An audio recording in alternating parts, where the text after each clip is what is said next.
I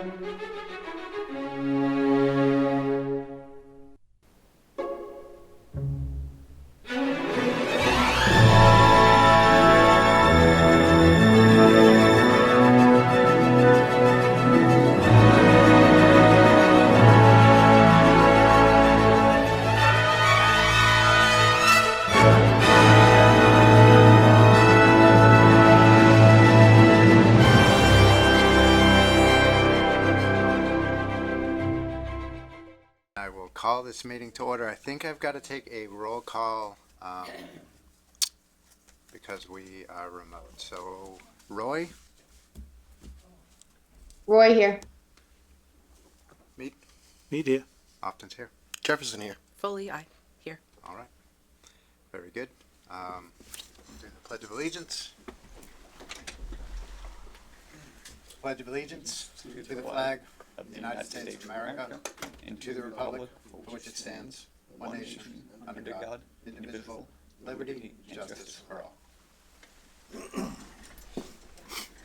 Okay, we've got a couple public announcements. The Grafton Senior Center is having a pancake breakfast this Friday, the 10th at 9:30 a.m. The cost is $5. Please call 508-839-9242 if you have any questions. Anne Marie and myself are holding an Ask Me Anything, which is just an open event to come and have any kind of discussion you want, ask any questions, raise any concerns. That's in Community Room A of the Public Library on Thursday, February 16th at 7 p.m. So come on out. The Recreation Department is excited to announce that the registration is now open for their spring and summer programming, which includes new programs, new events, and new fun. View a brochure and register at graftonrec.com. Our first agenda item is the poll petition by National Grid. The Select Board will hold a public hearing on the request of National Grid and Verizon New England, Inc. to locate poles, fixtures, and wires, including the necessary sustaining and protecting fixtures, along and across the following public way. Old Westboro Road. National Grid to install 6 JO poles and remove 3 JO poles on Old Westboro Road, beginning at a point approximately 600 feet south of the center line of the intersection of Estabrook Road and continuing approximately 15 feet in a westerly direction. Installing 6 40C2 poles to remove a pole line from an unmaintained ROW for ease of maintenance and improved reliability. The public hearing will be held on February 7, 2023, and take place in person in Conference Room A of the Grafton Memorial Municipal Center located at 30 Providence Road and via Zoom starting at 7 p.m. The Zoom link will be posted on the February 7, 2023 agenda. The purpose of this hearing is to provide an opportunity for public comment. Anyone wishing to may attend in person or via Zoom. Posted in the Grafton News, January 19th, 2023 and January 26th, 2023, as well as to the Town Bulletin Board. And I move the board vote to open the public hearing. Second. I have a motion and a second. Can I take a roll call vote? Colleen? Roy, aye. Ray? Mead eye. Often aye. Jefferson, aye. Fully aye. All right, motion carries. And we have Jay Lucier. Jay, did you want to just very quickly go over the project? Yeah, I think the reading said pretty much everything. You know, we're looking to get out of that right of way that doesn't seem to be maintained very well. I had a hard time driving a regular sized car down there when I looked at this. Never mind one of our big line trucks should something happen. So we're looking to get that pole line that's out of there and out onto the main street where it'll be more reliable as well as safer and better moving forward for everything. And I know the highway department's right up the street from there, so this kind of helps make sure that, you know, any outages don't affect that area too much. I mean, Okay. Is there any public commentary or anything on Zoom? I believe you had one hand. Yeah, I up, got a right? few things to say about this. Yeah, come on up to the mic, please, if you would. Mark Ryan, I live at 25 Old Westboro Road, right on that dirt road. Okay. So, the way I see this, I see it in a couple ways. They're taking the wires off the dirt road and putting them on the main road. However, they're also putting the wires in more harm's way in the trees. They're cutting down about 55 trees to do this. Right now, that road is maintained. It is plowed. The town sands it. They don't trim it as well as I'd like to, but they do trim it once a year. They regrade it about every 2 years or as needed. One of the pole placements they want to put when I come out of my driveway is going to be in the line of sight around the corner, which is going to make it difficult to pull out, even worse than it is now. Another thought Can you is just describe that a little bit? sure. So when I head out of my driveway to the west towards downtown, Yep. around the corner it's really hard to see around the corner, and they want to put a pole right in the middle of the dirt road and the main road. So it's going to be right in the line of sight. Okay. Do you As understand? you're looking back. Right. Okay. Now another problem is that they probably don't realize they're putting the poles actually in harm's way of car accidents. There has been a few car accidents since I lived there. Lived there for about 8 years. There's 18 Old Westboro Road has a lot of water coming out of their driveway or out of the ground, and it freezes. And there's two a couple weeks ago. I mean, one would have hit real close to where one of the poles they want to put. Another one ended up in the driveway. I think there's been 3 or 4 accidents that I've seen around this bend in the last 8 years. So I see a lot of pros and cons about this. Sure. And then I'd like to know what they're going to do for maintaining power to my house. Because they're going to have to leave one pole, because it's going to be about 200 feet to where one of the poles is. Even if they did a mid-span tap, they're still going to be running the wires through the woods to do this.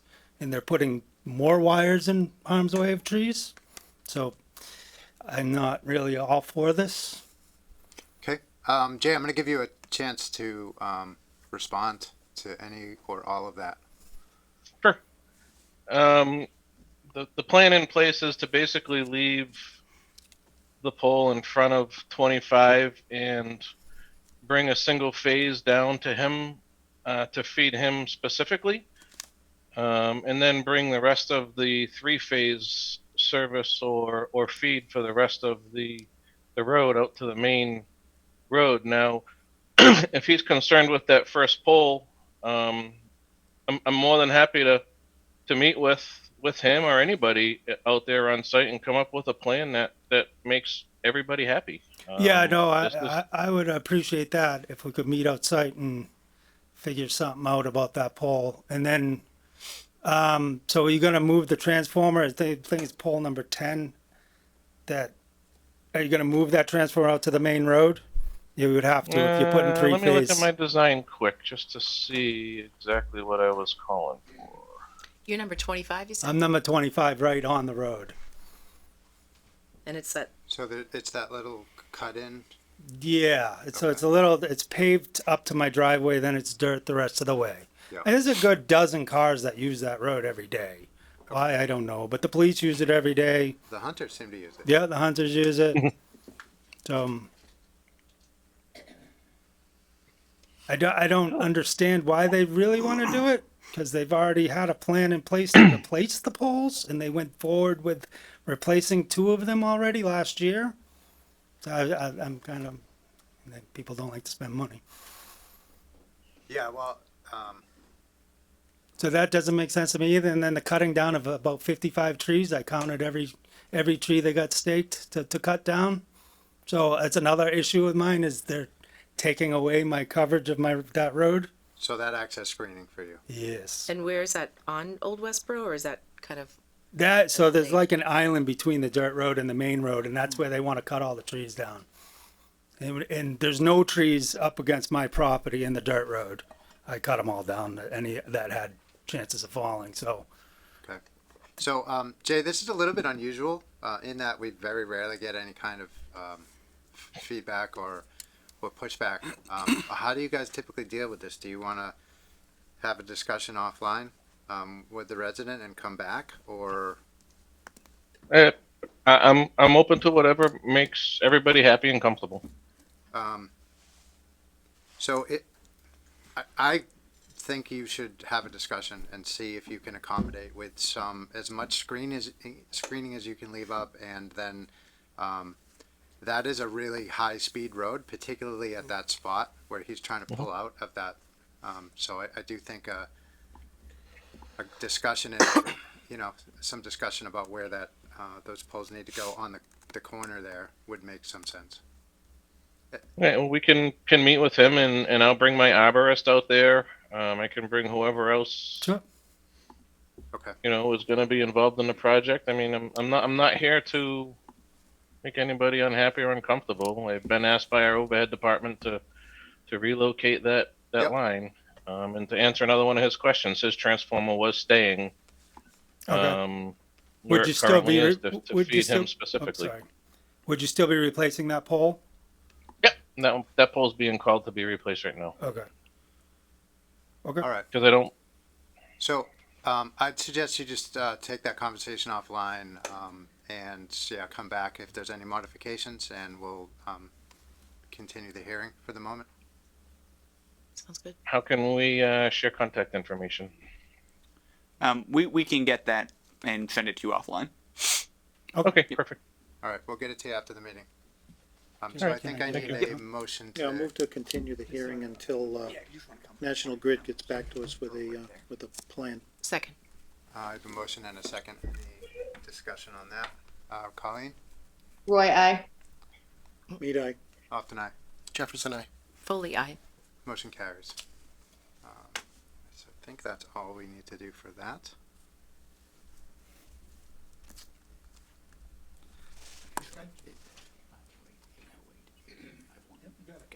Okay. Thank you. Thank you very much. Thank you. All right, next up we have select board appointments. The first is the Community Preservation Committee open seat. Sue, if you want to come up.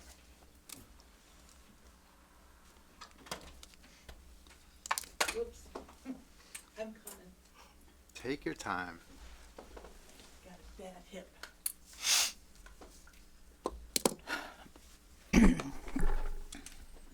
My name is Sue Robbins. I've been actively involved in the town for 37 years in various capacities and on many committees. As a FinCom member, I have reviewed and discussed every CPC budget that has been presented to us since 2003. So I am knowledgeable about the rules and regulations that govern CPA funds. I also understand how the state distribution works. The CPA website has a very wonderful explanation how CPA funds are to be done under the title of CPA Finance Demystified. It's it's really simplistic. I should say it's uncomplicated, and it's easy to follow, and it's well written. And I've gained a lot from reading that over the years. Also, as a FinCom member, I have reviewed and discussed every project that has come before the town, and the CPA funds that we have collected from the CPA surcharge and from the state mandate, from the state matching funds. We've collected a little over $9 million, which doesn't seem a lot for 20 years, but when you look at the long list of projects that have been done in this town, it's very impressive. And a lot of these projects would never have been accomplished if it weren't for CPA funding. So the $9 million has been well spent. So I think it's important that CPA provides a valuable service to the town. And I volunteered for a couple of years at the Willard Clock Museum and understand the importance of preserving past history. I also know how we have saved valuable open space preservation for ecological and environmental functions. And I have a clear understanding as to how affordable housing enhances the quality of life by improving outcomes in educational attainment and economic security. So I find the CPA so important to our town, and I would like to be appointed to this committee because I feel passionate about all three of these aspects of CPA. All of them are equal. None of them not one is more important than the other. And since this is going to be my last year on Finance Committee, I would like to be on a committee that I feel passionately about. And so I would like to be able to support and help improving and preserving the character and nature of our town. Any questions? Nope. Okay, thank you so much. Matt, you do have one on Zoom. Oh, go ahead, Colleen. Hey, Sue, my only question, sorry that he ran away from the mic. In your 37 years of volunteering, have you ever served on CPC previously? No, I have not. So, Thanks.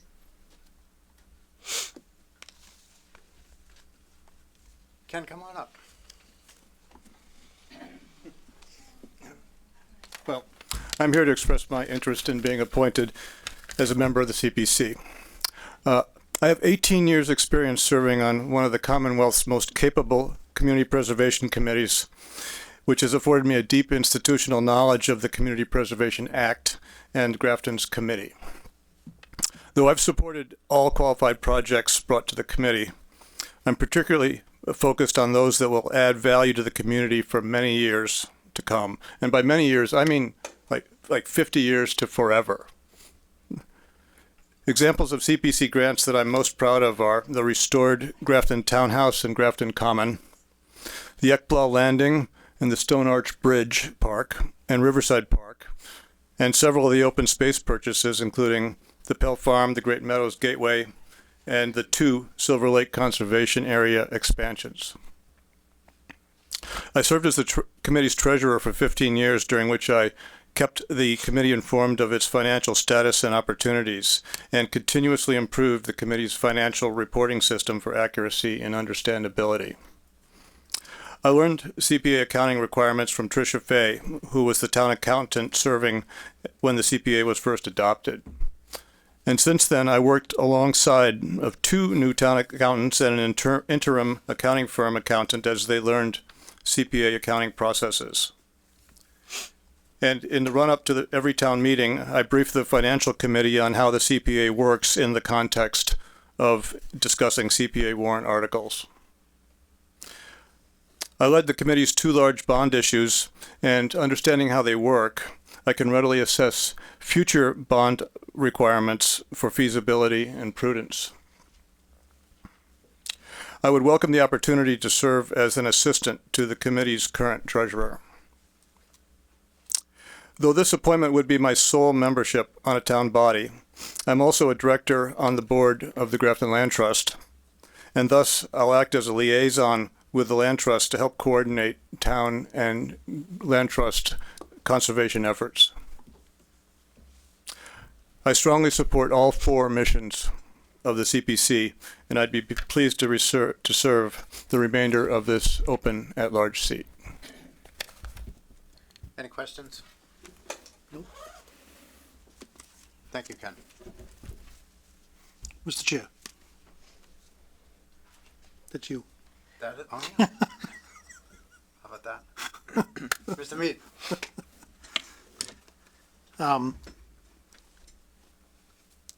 Tough one. Sue, we love you. You know, you've been on so many committees and we've served together on committees and everything, and there's gonna be, they say there's gonna be more openings, but, I move to appoint Ken Holberg to the, CPC. Second. I have a motion and a second. Is there any discussion? I'd like to discuss. Sure. I feel like the board has received mixed messages in the past from the CPC regarding appointments and their commitment to affordable housing. When it went before town meeting, they were adamant that we not convert one of the at-large seats to an affordable housing trust member, really stressing the importance of the at-large position in the community, and also that it gave, in their eyes, 2 seats to affordable housing in the form of the Affordable Housing Trust and the Housing Commission. Saying that right? Is that the right one? Housing Authority. Thank you. So now, with the potential appointment of Mr. Holberger, we go into a point where it's possible that 2 conservation entities now have 2 seats in the CPC, and thereby kind of a majority in their approach. I don't see Sue having any connections or anything beyond that would possibly guide or influence her decisions in this matter. I'll leave it at that for now. I have a question, Sue. You highlighted being on finance that you have to approve all of the CPC articles that come before you. Would you have to recuse yourself then for those particular articles? I'm not sure. No. Okay. Thanks. Colleen? Hi, so I just wanted to add that in the same line of thinking that Andy had with CPC when we were trying to convert one of the at-large seats, they were pretty adamant that it should be members of the community serving those roles. And every time an at-large seat becomes available on CPC, multiple people apply. And I don't want to diminish Mr. Holberger's experience. Almost 20 years of having an at-large seat is something to admire. But we also have other members of the community that would like to serve as well, and having one person hold that seat for an extended period of time prevents that. But there is another unique opportunity happening on CPC currently, where their administrative assistant, Joanne Duncan, has resigned. And that position is now available. And I think someone like Mr. Holberger would be perfect for that position, with his almost 2 decades worth of experience and knowledge, for him to walk right into that position and help guide and influence the committee that way. And also, collect a paycheck for doing something he loves. And that also gives the opportunity for Ms. Robbins to come in and take the at-large seat. So where both of these candidates can come and serve this committee that they're so eager to be on. So for that reason, I would vote no for Mr. Holberger for this seat. I would recommend that we put Ms. Robbins in for the at-large position, and strongly encourage Mr. Holberger to apply for the administrative assistant position, and even go as far as saying we would support him with a letter of recommendation from the select board for that position. Any other discussion? Mr. Chair. Yes. So, I know all the members of the board know my position on CPC and my issues that I've had with CPC over the years. But the last time this came up and we got to appoint somebody, Ken was up for, re-election or whatever it is, reappointment. And I may have jumped the gun and I'll be honest with you, I made a mistake making the motion to appoint someone else and not to reappoint Ken, because he is a valued member of CPC in the role that he plays in CPC. And there are going to be more openings in CPC shortly. And I just kind of want to put Ken back on and put him back in the position that he was in and move on to better things. So, not that I would not appoint Sue, because I would. I'd appoint her to anything, but I just feel that I may have jumped the gun the last time, and I'm just trying to fix a wrong, that's all. And I would just like to point out that Grafton Land Trust isn't a town committee, so this would be Ken's only town committee appointment. And I'll reiterate, this is from an email that I received when I reached out to the state regarding Ken and how he had done on this committee. So this is dated, actually I just took a screenshot, so I don't know the date, but it's last spring. And I'll just do a little excerpt. Ken has been a terrific and tireless volunteer for your town. His greatest contribution, this is Stuart Seganor, the executive director from the Community Preservation Coalition in Boston. His greatest contribution is the extensive time he's taken to understand how all the finances work with CPA. It can be quite complicated, and I've seen dozens of towns make major errors in their CPC financial oversight across the state. That has never happened in Grafton, and that's because of the deep knowledge and time Ken has put into making sure that everything is done correctly. And I'll leave it at there. He wrote me 2 extensive emails, which is why I'm supporting Ken, and having watched him over the years and how he's conducted himself on that committee, I'm a strong supporter. And nothing to diminish your time, Sue. As you know, you and my husband served on finance for 10 years or more, so I appreciate what you've done, certainly. Can I hop in quick? I just Yeah, want just to respond to Ray's comment a little bit. I think it's I think it's inaccurate to call it a mistake, the appointment that we did or anything like that. It was in It my was eyes, my anyways. mistake, not the board's. Which is fine. I don't think the vote in itself was a mistake. It was exactly what we were instructed to do by CPC when the next appointment came up to appoint an Affordable Housing Trust member to one of those at-large positions. I think we handled that properly. All right.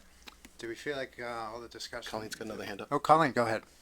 Hi. So I just wanted to build on some of that. I did have a question for Ray real quick first, though. Ray, you're talking about there's going to be more positions opening up soon. Are you talking about the annual appointment process, or are you talking about resignations that you're aware that are coming down the No, line? I'm not aware of any resignations. It's the annual Okay. appointment process. So just to build on what Ray also said, where he kind of regrets his jumping the gun there, putting Mr. Holberger in that position as the administrative assistant removes him from any political fodder. He'll be able to remain on the committee for as long as he wants, and he won't be subjected to any appointment process in the future where he may have to get potentially removed again, or not reappointed. I apologize. He was never removed. I misspoke. So for me, I truly stand by the fact that I think Mr. Holberger would better serve the committee in that role and in that aspect with all of his years of knowledge, and allow that at-large seat to remain at large, which is something CPC was adamant about with us, to allow members of the community to come in and serve in that role. Thank you, Colleen. I'll just quickly ask Ken, because I think you stated it in your write-up. Are you retired? Are you retired? And I don't mean to Yes, I'm ask. retired. Okay, that's all. Thanks. I have no interest in the Yeah. administrative position. I wasn't sure, but I think you'd written it in there.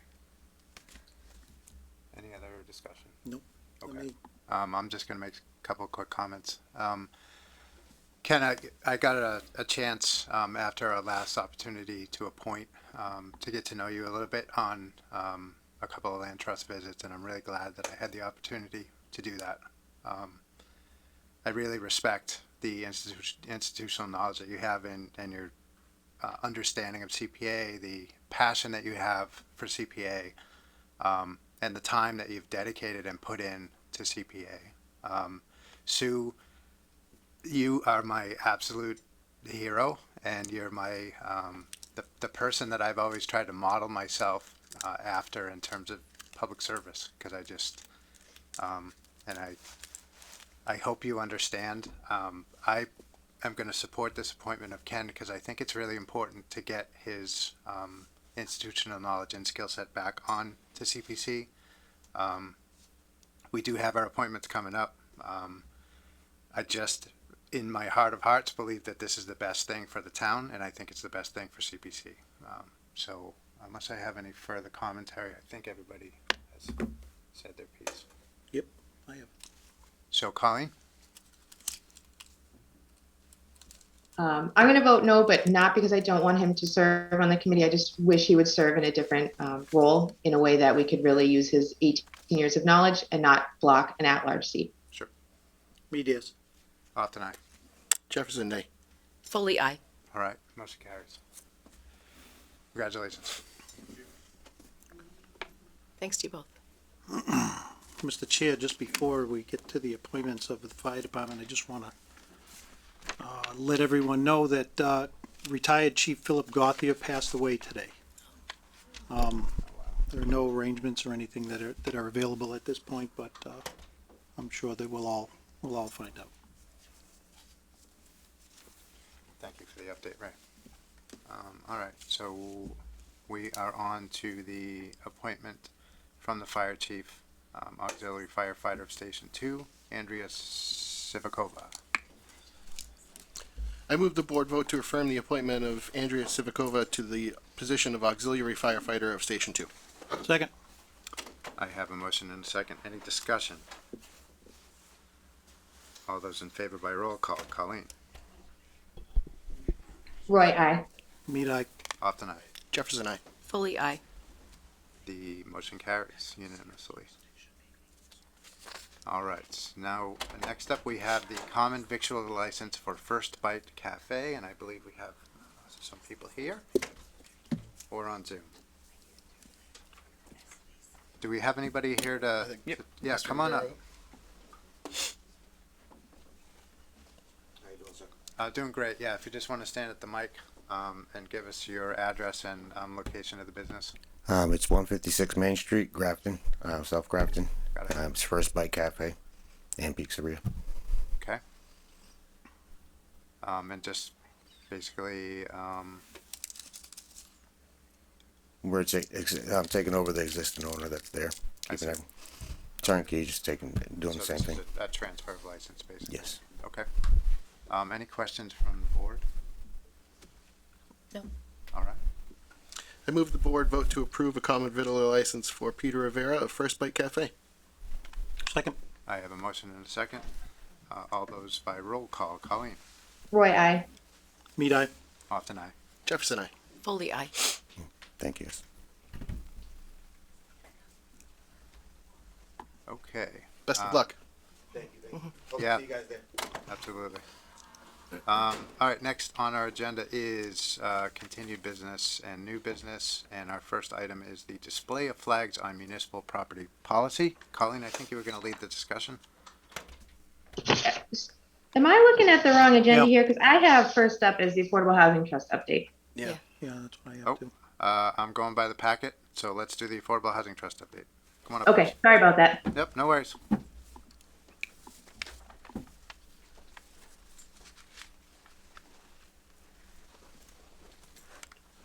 You looking at the time, Bruce? What's that? Were you looking at the time? No, I was looking to see if I had a quorum. Oh. So we did. I did post a meeting. I think you do. Just in You've got case. Ed and Brittany. Do you? I will have to Indeed. call us Oh, to yeah. order. If you don't mind, me taking a brief second. Go for it. Is everybody on the screen? Everybody who is on the trust in attendance. Yes. All right. I will call us to order, and what's the time? 7:32. Perfect. All right, it's after we post it. Just members of the trust, if you would, I'm gonna call our meeting with the for the update with the joint meeting, anyways, with the Grafton Select Board to order, starting with Brittany Morgan, Morgan, here. Ed Prisby, Sure, why not? Dan, Here. and Bruce Spinney, and I'm also here as well. With us tonight is Kathleen O'Donnell, which I'm is here the fair enough. Matt Here. Often. Kathleen O'Donnell is the trust's attorney, working with us on most of the projects we have live currently. So, do you want me to just segue into some of the Floor is major yours. things all right, brilliant. So, the trust has been working diligently over the past couple of years to try to get a few projects in the pipeline. We have several that are now kind of in the process of being executed. From a project standpoint, the 25 Worcester Street RFP was published and posted on the State Bid site, and also will be advertised locally and with the Telegram and Gazette. So Amber has been working with us and along with the Mass Housing Project to kind of facilitate everything. We have a walkthrough on the 9th with prospective bidders, which I think is tomorrow, or rather Thursday. And we've had a couple of inquiries to get official packets from the town. So it's a good sign. hopefully we can encourage some people to participate in the process, and as we work our way through it. Bids close in March, so we'll post through the entire month of February and see what we get back, and then we can move forward with that project into its next phase. The other important piece that we've been working on is the housing production plan. So we went to bid late last year. We got a single bidder, which was Karen Soderberg, who did our last housing production plan. She'll be at our meeting on Thursday night. We've invited pretty much everybody who could have some or would like some participation in the housing production plan, to broaden the scope a little bit to cover, things that may be important to boards and committees, especially as they pertain to zoning in town. So we've invited the ZBA, the planning board, and I believe the select board will also get an invite as well. So that's something that we're going to be discussing with Karen, scope of services and things of that nature on Thursday night. Of course, Matt will be there, so he can bring back, kind of the results. I think that what the goal is to broaden the housing production plan a little bit. I think in the last one, the executive kind of summary was pretty well put together, but it's not a very well read document. It's not something that people tend to pick up if you're outside the trust. So, trying to make it a more inclusive document and cover some of the things that perhaps you'd see in a master plan, or at least some of the generic information that you kind of want to have at your fingertips. Amount of housing available, some demographic information now that we've had a new census. There'll be a lot of updated information. It will give you kind of like a hard line number to look at with regards to your 10%, your SHI quotas, and things of that nature. So putting that into like a living, breathing document that somebody will actually use, I think, is what we want to focus on. It's especially when we're getting to the point where there's some projects that are going to come down the pipeline. We'll want to have that information readily available to us. So, as a site reference tool, things of that nature. The other project that we've been looking at is the grant agreement, which has been going on forever, and that's why Kathleen's here. There has been several iterations of it. The final iteration we've been working on now. Kathleen has been working with GSX's council regarding 25 Worcester Street, not Pine Street. So we're kind of we're at a little bit of a Upton Street, not Pine Street. Yeah, not Pine Street, GSX Upton Street. I know they're the same company, so that has confused some people in the past. So we've been working back and forth trying to get the actual document finished. So at our last meeting, there was a substantial amount of questions, and also and Kathleen can speak a little bit better to it. The P&S that was signed with this board, we have to see some things there before we can move on with our negotiation with the grant. So if you have any questions about that, or Kathleen, if you don't mind, just can you give a brief update from your perspective on what needs to happen? Thank you very much, and good evening, Select Board. I'm Kathleen O'Donnell, and counsel, as I said, to the Affordable Housing Trust. And in my past life, I worked for Kopelman and Page, and appeared before your zoning board many times on 40B projects some time ago. So just briefly, with the GSX grant agreement, what we've been trying to do is, of course, protect the outlay of financial, support from the Affordable Housing Trust to this developer. And they need pre-development funds to do their engineering and other applications and permitting costs and that sort of thing. So what we have been trying to do is sort of secure or protect those funds in the case that the project doesn't go forward. So we spent a lot of time trying to get a mortgage on the property to protect the town's money, the trust money. That didn't go very far. And then the latest iteration of the grant agreement calls for, scheduled payments. They don't get a lump sum. They get them as they meet certain milestones.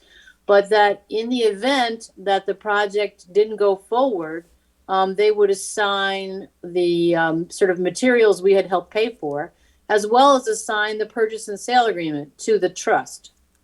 And that led us to a question that came up at the last meeting about the status of the purchase and sale agreement with the town. And we hadn't received a copy of it. And so I contacted counsel for GSX. We got a copy of the purchase and sale agreement, and come to find out that when you read it, the closing was supposed to happen last October. And they had the right to request an extension of that closing date from the town and pay an additional deposit. So the trustees quite rightly felt concerned about whether or not there was still a viable purchase and sale agreement in place. And so we asked for evidence that the purchase and sale agreement had been properly extended in writing, and that the GSX had paid the additional deposit required under the agreement. I think it was $50,000. So far, all we've been told is that, yes, the town is still considering this purchase and sale agreement to be live, but we haven't seen any written evidence of a formal extension of that purchase and sale agreement, nor evidence of payment of the additional deposit. So work on the grant agreement has pretty much stopped until we can confirm that this purchase and sale agreement is still in place. Which is part of the reason why we kind of, this was an appropriate time. Kind of a whole bunch of things that we've been working on for a long time now are starting to come to a head. So this is a particularly important piece, as you all know. It's the old highway barn. It's a fairly extensive project. An overlay district was put in. The trust was partnering with GSX to increase the quota of 10% affordability, which is in our bylaws, our zoning rules and regs, to the 25% point for the apartments, which has a lot of benefits. From one, it gives the trust an ability to deploy its capital directly into unit development at a cost that's far superior than what we could do on our own or in a smaller development. And two, it would also the 120 some odd units, as soon as they reach that 25% threshold, would all count against the town's SHI and the 10% quota to have immunity from 40B, if you want to call it that, safe harbor. So we're kind of looking for some direction from the board to make sure that we can get the appropriate paperwork filed and make sure that we can move on with the grants negotiation. Because if it is indeed coming up in October, I would say another extension would be warranted, because there is no way that it will get through the planning board process, conservation process by October. Not without a substantial amount of engineering work, site survey work, and I don't believe that there is an actual set of architectural drawings. So that soft cost process is probably 3 or 4 months. If they're using local folks, everybody is pretty busy. So Brittany can probably attest to the architectural world. Everything in construction is still moving at a clip. Ray, you can probably attest to that as well. Oh, yeah. So whether they can actually get boots there, they've done some delineation work and things, some very important bulk pieces to make sure that it's an actual viable project. But there's still a substantial amount of work that needs to happen afterwards. Also strapped into the fact that we do have a new planner on board. I believe she's here tonight. Mm-hmm. So I think there's some introductions that are happening between GSX and her. Of course, you have the other 40R project, which is very, very important. That's also stalled as well. So there's a lot going on in there. So, we would appreciate some feedback on, where you folks think you're at.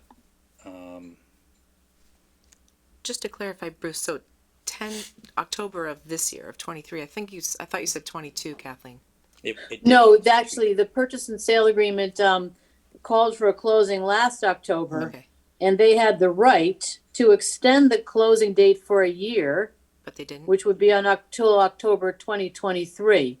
What we haven't seen is any evidence that the purchase and sale agreement was properly extended last October. Right, okay.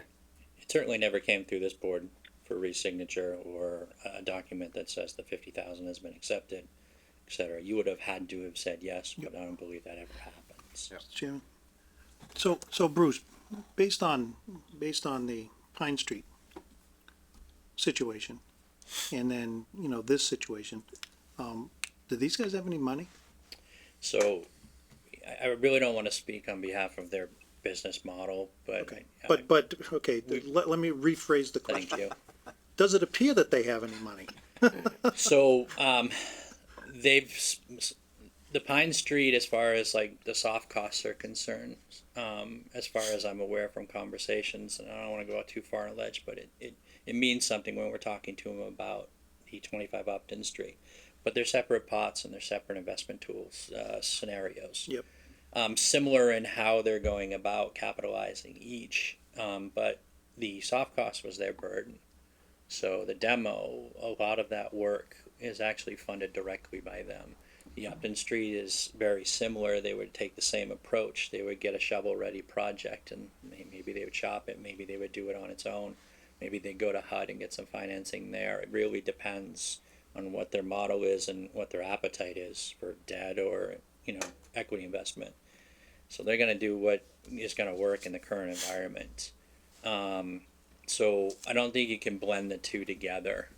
And I know they've been negotiating, as I've seen some of the email chains going back and forth to try to find another financer or see if they want to just sell the project to another bigger firm.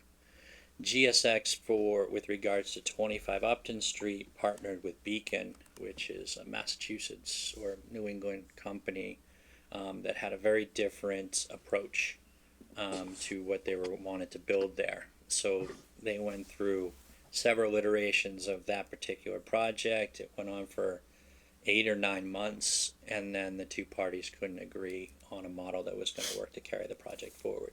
So it kind of got scrapped, and then it just went back to what they originally planned on. And I know I'm speaking for a while on this. It's That's probably not 25, you just said 25 Worcester Street. I don't think that's. yeah, I'm going to blur this like Yeah. 7,000 Okay. times. So I think, have I think the, No problem. Upton 17, Street. 1727 Yeah. Yep, Upton. yep, okay. I think my concern is that, you know, they did put a lot of money into Pine Street. They took down the buildings, they did a lot of asbestos removal. They didn't do any site work, they didn't do any infrastructure work, and then they put it up for sale. And I think the concern is that the same thing's gonna happen there. And I know you said we can't mix the two projects, and I understand that, but it's the same people doing the same thing. And what is again, I don't know the agreement, you know, firsthand or anything like that. But can they do permits and papers and sell it? According to the PNS, they certainly can. Go, Kathleen. I can speak to that actually. In the purchase and sale agreement, they're allowed to sell the property to sort of assign the purchase and sale agreement to a related entity. So right now, the agreement is with GSX, and they would probably create a sole property LLC for this project, and then assign the purchase and sale agreement to that LLC.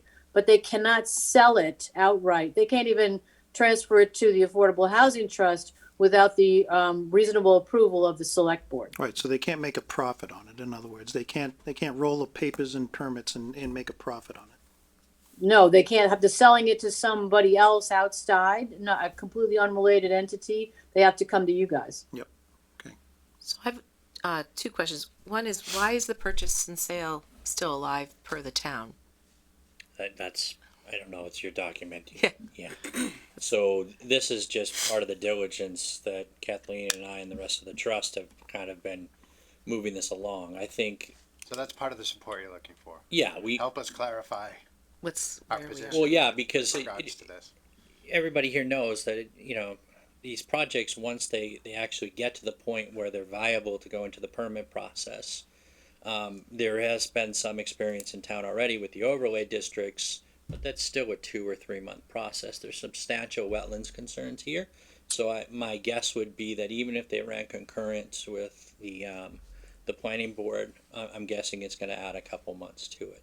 Just the frequency of meetings and where buildings are being positioned, where impermeable surface is going to be positioned, where stormwater management is taking place. There's going to be a considerable amount of back and forth. I totally understand. It's going to take a while. I'm Which more means it's going to concerned, go like, past October. Is Right, but basically what it boils We down haven't to. even extended it We yet, haven't though, right? extended it. We don't know. You Okay. have- We don't know that. We don't know. Okay. Right. We have to find that out.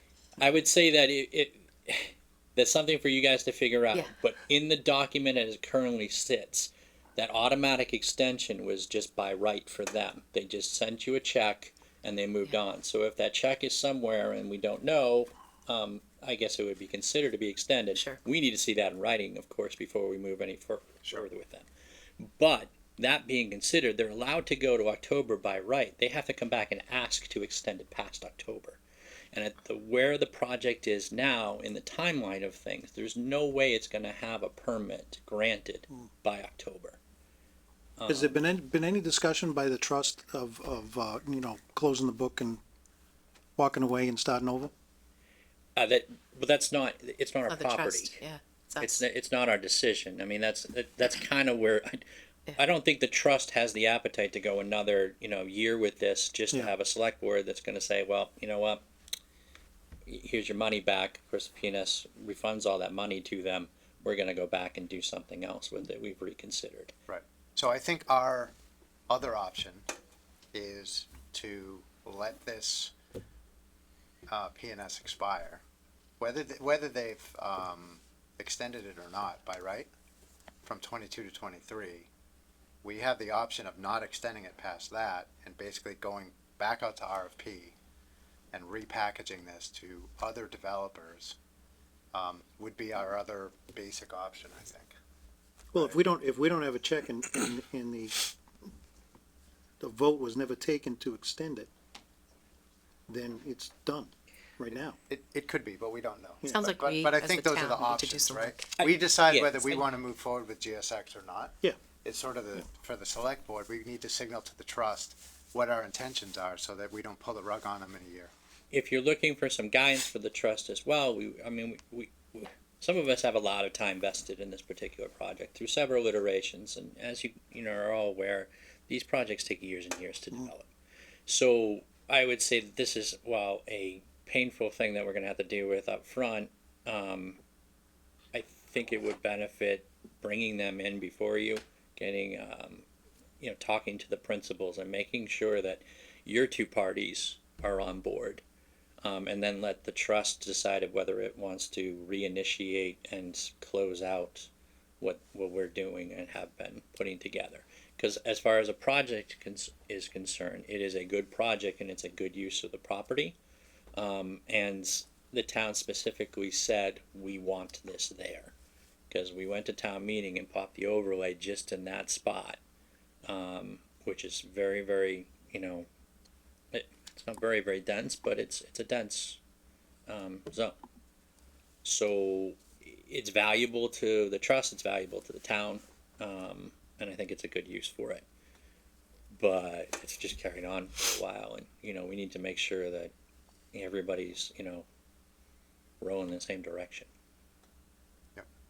Yeah, I have a lot of questions, but like on the town side, not necessarily for the trust. Yep. Yeah. And I just appreciate you just making sure we loop in. We have another meeting like this. We would certainly love to attend that meeting with them. And I'm sure they've been communicating with our town planner.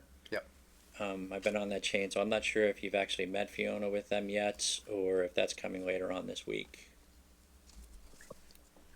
Hi, Bruce. Hi, members of the board. I appreciate the opportunity to chat. I did connect with GSX recently about this project. They are eager to get the extension letter so that they can move forward and have planning on connecting with Concom to start the permitting process as soon as they can. They also relayed to me that they are planning to come in person soon. So hopefully that we can try and continue to make sure that this project is moving in the right direction. Everybody's on the same page when they visit in person. I mean, we spoke with them today, and it was more of a kind of reassurance that they're still dedicated to the project, still very invested, want to move forward. They're looking for that extension letter, and I spoke to Evan about that. We're trying to get that moving for them so that we can press onward. Well, that's helpful to know. Yes. Fiona, Yeah. Thank you. Sure. Go ahead, Dan. So to clarify, that means that they have not done the extension, and because it sounds like here in the room, we were unsure about that. So you're saying that they have not actually done that extension that should have been done in October? That's my understanding. Yes, they said that to move forward with the grant agreement and to continue the process, they need to have that extension letter. Okay. That's what they underscored to me, and then I connected with Evan to talk about how we can expedite that process. My guess is that was basically from the conversations that Kathleen and I have had with them, trying to get all the ducks in a row, so to speak. To Ms. Coughlin, did they indicate whether they had sent us the check for that, but just hadn't received the letter? They did not indicate that to me, but I can follow up with them. Okay. Absolutely. All right. So we got to clarify that. My Absolutely.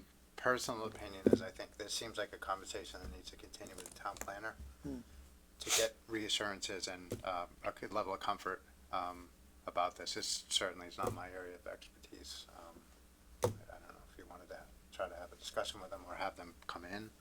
No, I mean, I think, you know, the purchase and sales, if it was supposed to have been, you know, redone in October, right now it's null and void. It would actually be up to the town to say, okay, we'll give you the letter, you give us the 50 grand and we move on and like nothing happened. So I think that's the decision that has to be made, so. Well, I would say that we have an opportunity to not just go to next October. Oh, no, but no. maybe go a little further. Yeah. To just sort of remove that deadline and to signal to the developer, if we want to move forward with this, I think it's important for us to signal to the developer, we're with you, we're not going to be shopping this. So, because it's this, you know, it's a trust thing between them and us. Yep. So. they've done a substantial amount of work thus far. I mean, it's not a tremendous amount of money, but they have a commitment that they've represented and they've spent in time and actual cash as well. So I think they want to do the project. They were the only people that bid on it anyways, and they really had an affinity for it through the 40R, which I believe 3 parties bid on. Colleen, is that a hand? Oh, Can't come on in, see from Colleen. the side. So Ray just said something I wanted some clarity on. If the extension was not granted in October, but they have it by right until October 2023, is the purchase and sale truly null and void without it, or is it just kind of in flux right now? It's really. Sounds like we need $50,000. I think that's for Kathleen to Yeah. answer probably. Well, the language of the purchase and sale agreement is very clear that last October, they could have sent written notice to the town saying that they needed more time and pay an additional deposit. So I went back to counsel for GSX and asked for that. We were heard back from GSX that they were told that they have this extension, that they're all set, everything's great. And I said, well, where is that in writing? And where's the copy of the check? And that I haven't Did they seen. indicate who told them that? Town administrator. Okay. I mean, he's not Thank you. here. Well, we'll talk to him. Now, So just in retrospect, there was an ongoing negotiation in October. It would have been when Still Beacon was still in the picture, so there were active lines of communication. There were also several meetings that both Evan and I were attending between the parties as this was being negotiated. So, I think everybody's been acting in good faith. So to say that they were trying to pull something over. No. I don't. I wouldn't don't say think that we anybody's were saying that. that we want it to be null and void. We want it, Right. whatever we have to do to extend this thing to keep it working is what we want to do. I guess what was important to the trust from our perspective, with our partnership with them and you, is that the timeline has to be adjusted. So, we wouldn't want to get 6 months down and have to come back then. I think we should settle things now and make it clear that they have 2 years. Because if there's something definitive there, then we can go ahead and capture, as far as protecting the grant funds and the trust funds, we can make sure that we can provide a document that is built around that schedule, which would be helpful to us, I believe. Sure. Colleen? So just another question I had. Around that time in October, Beacon was still being part of that conversation. Is that possible how that oversight may have happened? because there was another player involved and then they kind of walked away as well?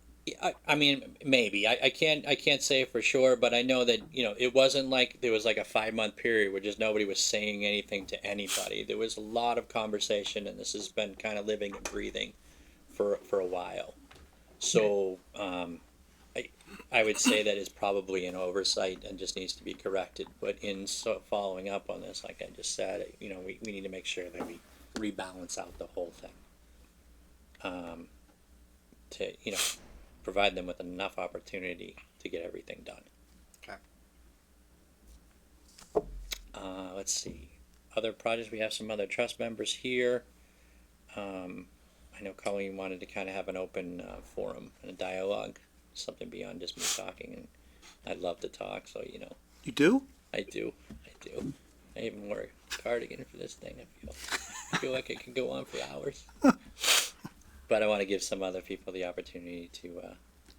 I'll jump in. Bruce, when's the next time you want it to come back again so that we can keep this open dialogue going? Or do you guys want to just commit to sending us information like, you're talking about this due diligence, you guys found out that we needed this letter. Did you send notice to the town administrator, things like that, or to the board so that we were aware before tonight? So we could have been more prepared for a more. Some of that's my job as the select board rep, but our meetings have been a little bit sporadic, and there's been a lot of moving parts that have been moving pretty quickly. So, Colleen, also, most of this stuff has kind of come to fruition over the past since our last meeting. So we're feeling through a lot of this. There was a lot of comments on the grant document itself at our last meeting. So we kind of went back and we started reviewing and addressing some of the concerns. And as that kind of developed, that's where we got into this picture. So as we kind of kept opening it up and peeling back a couple layers of the onions, we're like, okay, well, let's take a couple steps back here and make sure we get everything adjusted properly. So, because, traditionally speaking, in a lot of these projects, if they're going to go find financing, from the state, federal, those things usually only happen once a year. So you gotta kind of make sure that the timeline takes those things into account. So if they need to go to HUD, I believe that happens in January. A lot of the financing models come out, and some of the incentives and things of that nature. Yeah. So taking those things into consideration, I think now that we get a breath of it. So I suggest this. I suggest we put this on our agenda in a couple of weeks. We get an update from Evan. That'd be great. With some clarification, and decide whether we want to bring in GSX and have a discussion. We could contemplate bringing in one or more members of the Housing Trust for that conversation. So I think we should park this for a soon agenda item in an upcoming meeting. And it does feel like we probably need more regular updates. I'll do what I can to bring information from the trust meetings into the select board, but I'm not involved in all the conversations, certainly not some of the negotiations with the developers. I would say, we're going to get very, very busy really quickly. So with the housing production plan, that takes a lot of work and a lot of effort on the trust part. So there should be a lot of interactivity between the boards and committees that want to participate. 25 Worcester Street, when we get the bids in for that at the end of March, that's something that is a significant point in the stage of that development as well. And so we're going to want to meet with all of the players, so to speak, probably every month, maybe every other month. Okay. Especially when things start really picking up. So we should be looking at a 4 to 6 week time frame. I think so. I think that'd be, we'll have enough that we can have a substantive conversation, and if we need to listen to the decisions being made, that gives us enough time in between. Okay. Sounds good. Does anybody else from the trust have anything that they wanted to discuss, or anybody from the board with any questions for the trust? Do we need to have that discussion in 4 or so weeks prior to inviting GSX back, or is that something that we should try and kind of parallel path and get GSX in here as soon as they can, afford to have a meeting, and in the interim have that conversation with Evan about the 50K and the extension? I think we need to have that discussion, with the board to just confirm that we want to move forward with this, discuss with Evan the extension. The extension could be for 12 months from October to October, or we could ask Evan to hold off on that until we discuss it and maybe do a longer extension, which I think is what Bruce has asked for, to just give the whole project a little bit more confidence and room. Yep. So I think we should do that, and then we should just pencil in the 4 to 6 weeks time frame an update from the trust. Fiona had. And Ed, yeah. Ed, yeah, come on in. So it's just me, and this is just a suggestion. Do with this what you will, but based on what I've heard tonight, it sounds like GSX stands in breach of the purchase and sale agreement. Ray's right. You know, I don't think you can just resurrect a purchase and sale agreement because you feel like it. If the town has options here, and were it me, I would want to discuss this with council and decide what your options were before coming back and talking to the trust again about it. You might want to proceed with this agreement.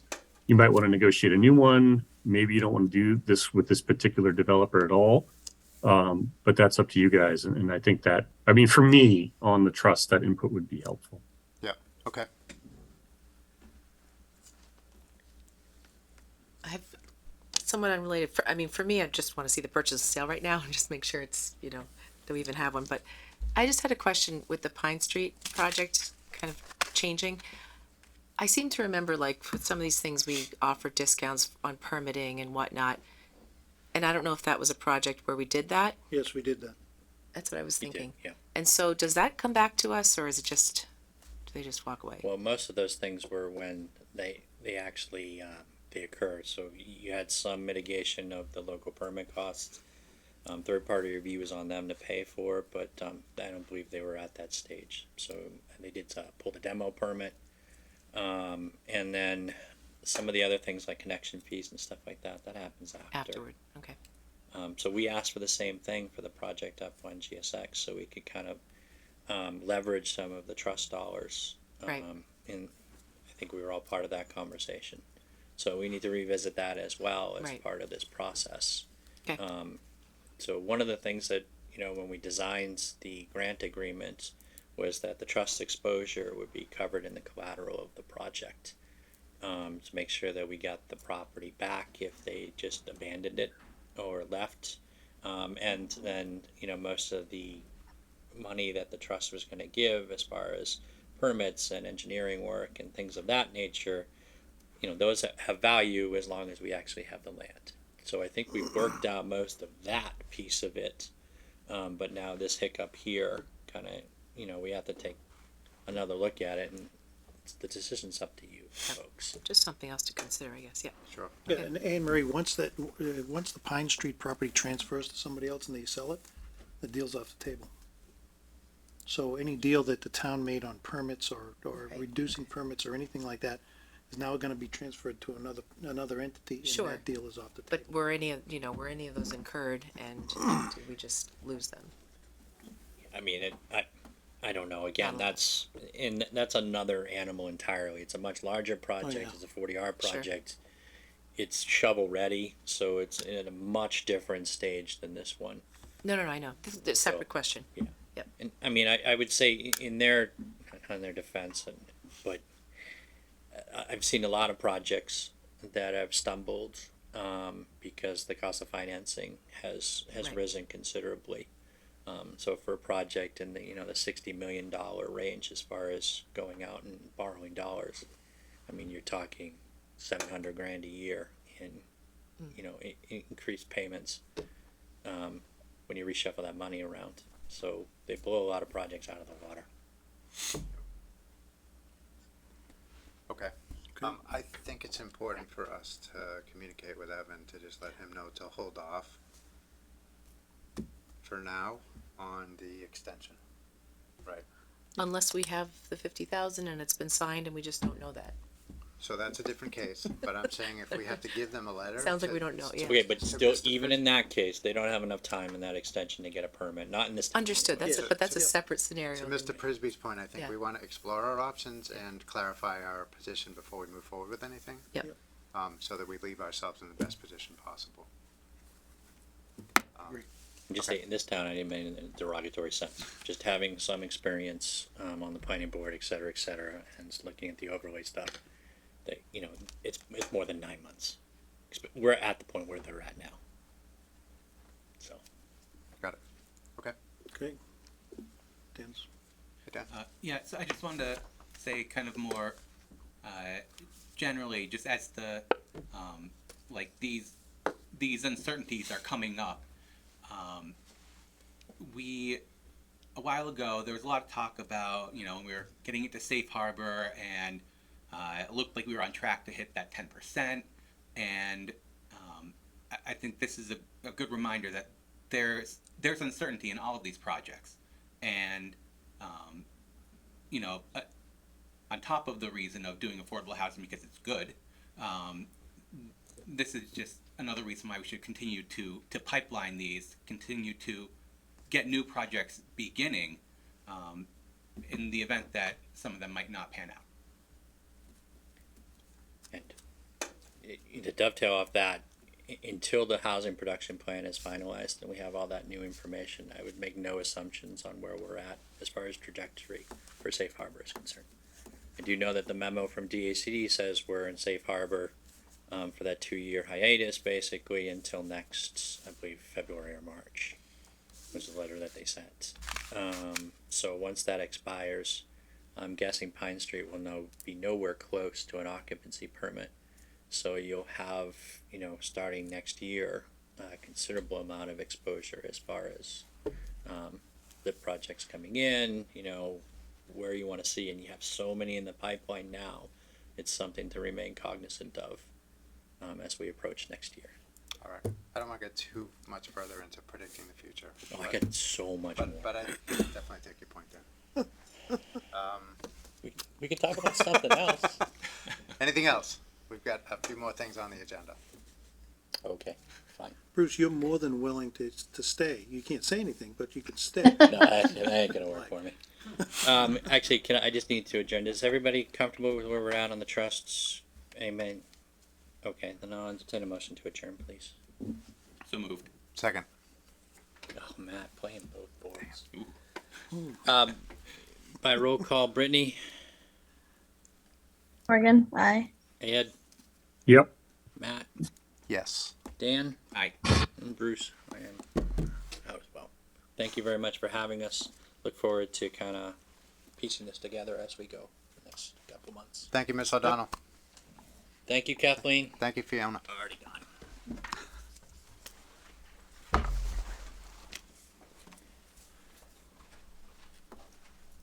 All right. Good Let's stuff. get on to some happy stuff. Happy stuff. All right, we're on to happy stuff. Happy stuff. Snow Road. Bring it on. Make it happen.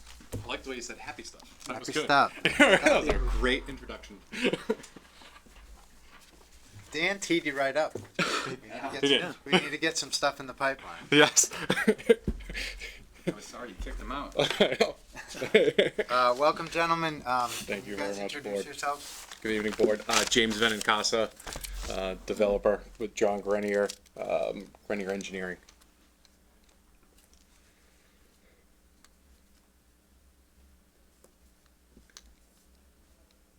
So you tell me if you want me to start. Give it a shot. Yeah. I'm just All right. wondering, are you related to Joe Grenier? My brother. He's your brother? Jeez, You admit that? you look just like you look just I'm the like. just for the record, I'm the better looking brother. And I'm I much haven't seen younger. Joe. I haven't seen Joe in a couple of years, but you look just like your father. You know what? I hear Just it all like the your time. father. Hear it all the time. Wow. He was a nice looking man. You're not, but he. Yeah. Yeah. He was more fun than I am too. Probably.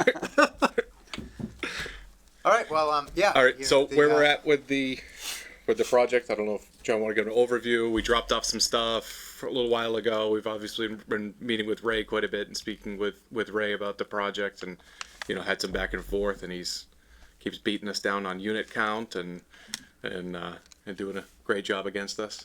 That may continue. Forward to ZBA. So, just to get a little, we dropped off a pamphlet before to kind of show some of the projects that we've done.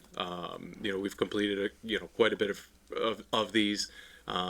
We do have, I don't know if anybody's had a chance to take a look at some of them. We have one on Howe Ave in Millbury that's been completed. We purchase the land, we do the permitting, except one of them. We build the properties, we own the properties, we maintain the properties. 14 Snow Road, we've purchased probably about 6 months ago, or maybe a little longer, 6-8 months ago. So we do currently own the property at 14 Snow Road, just being rented out as a home right now until we get our permits. But we would be, self-funded. We will build a project we would start right away. We did just finalize one in Boylston that we just got through the 40B process. We're waiting for the stuff back from the state, and that will start within the next couple months. We have one in Millbury that's going on right now on Canal Street. That's about 60% complete. That's a 64 unit building. 58 unit building that we're building over there. It's about 60% complete. So I did send over that. So who does your development, the actual construction? So we do in-house. So my uncle Steve, he's nice and warm in Florida right now. He's the one that's kind of the backbone of this. He's the one who's obviously built the business up to what it is. He oversees all the construction, all the permitting. John and I work together with the permitting and more of the land acquisition of it. And then he has another division of us that actually does the construction of it. But it's all within one family. It's actually my cousin and two cousins that run that. So. Okay. John, I just want to say, it was I had a pleasure negotiating with these guys. They're good quality contractors. I've checked out their projects. And I think it's a good project. It's a good lit project for the town. 25% affordable. We did cut down the units to 267. And they're, they know they have to go before ZBA. This is the easy part. Yes. Is getting through us. Yeah, we're familiar. We also had discussions on Worcester Street and improvements to Worcester Street, and that's controlled by Mass DOT. So there will be some improvements on Worcester Street. Right now, no one knows what that is because the project hasn't been submitted yet. Correct. So, but good contractor, good developer, nice projects. I think it'll be good for the town. I think we've had some changes to the proposed site plans and whatnot.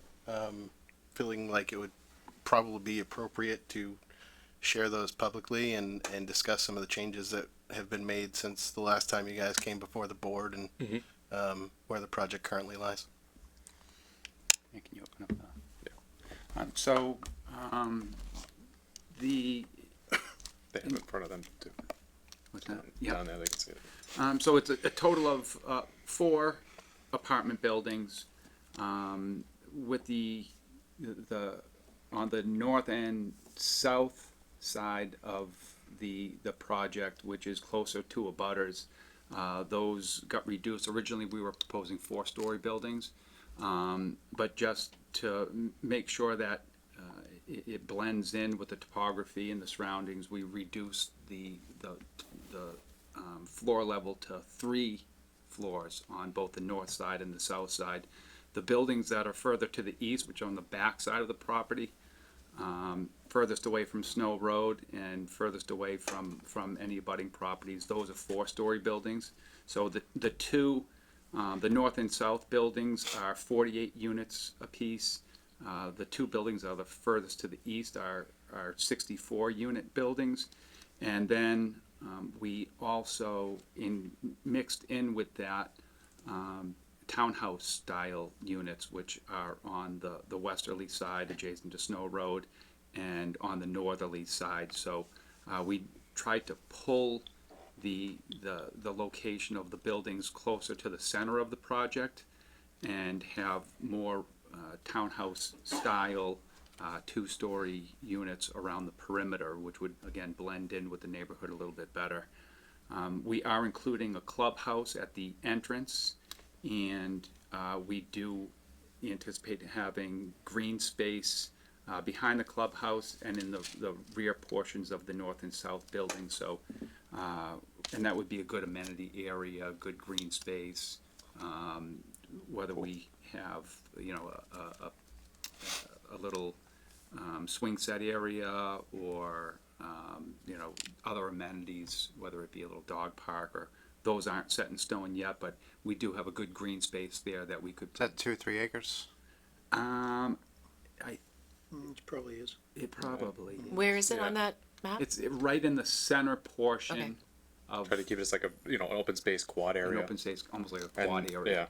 Yeah. So when you pull in off of Snow Road, there would be basically a loop around for access around the site, with an interior, I'd call it a quad type center portion that we can have amenities.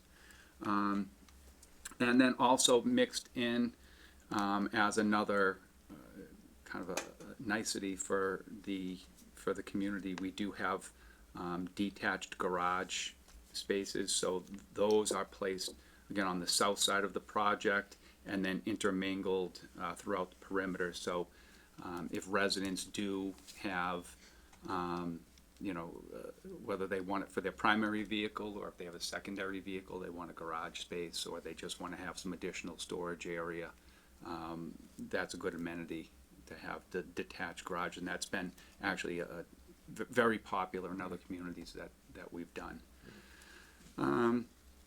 We did leave quite a bit of open space on the easterly side of the project. We would be putting stormwater management up in the northeast corner. That's at one of the lower parts of the site, and we know that we've done all of our calculations, and we know that that's an adequate area for the stormwater detention basin and whatnot associated with the site. It is a very flat site. It's more of a plateau until you hit the easterly side of it where it does drop off.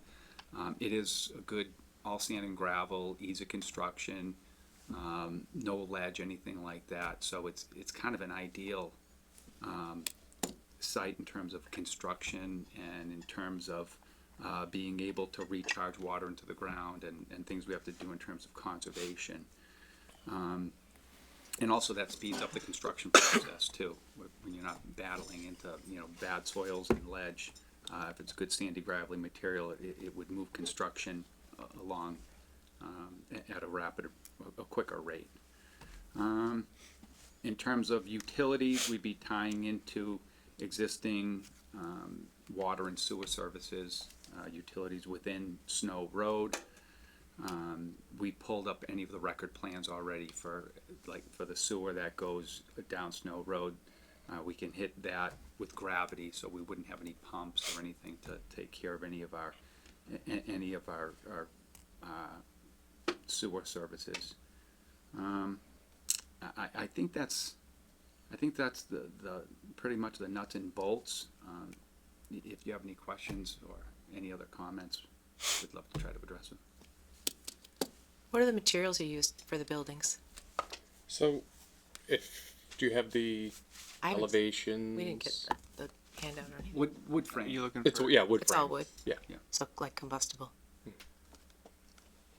Just, we have a on-call fire department. And then And they would be sprinkled. Yeah, they're all sprinkled with Okay. standpipes in them. so the 4 floors, what is the height of that building? Coming up, they're approximately in the 60 some odd feet range. I don't have to. Like 60. And right now, we Are you go concerned about 35. sidelines? Just, So- what's in our plan, is it 35 feet in our master Oh, plan? by or right? whatever? Yeah. So we did obviously the two buildings that will be more seen. Yeah. Those buildings are 3-story, And then what's that height? and then It's gonna be 45. yeah, Still say over. it's loading up. Sorry. That's good. No, it's okay. But Ray, you said you felt reasonably confident that the sight lines from the street, as you're going down Worcester, you wouldn't, because they've brought the building height down. Yeah, And move the. yeah, and move, they, I say, and we moved yeah, them all originally in. they were right on the property line, That's or, correct. 50 feet off the property line, and now they're, Yeah. whatever it is, 100 feet, 125 feet off the property line, and they're not 4-story anymore, they're 3-story, so you won't be able to see them. That was a big concern, is looking at them, driving down Worcester Street and looking at Stop and Shop and seeing these huge buildings back there. Sure, the shining city on the hill. Right. And we had done, with some renderings and some, we have some, engineers in the office who they went out in front of Stop and Shop, went out by Worcester Road, took some pictures and then superimposed 4-story buildings on there. And with the 4-story buildings, they were teetering just kind of above the tree line.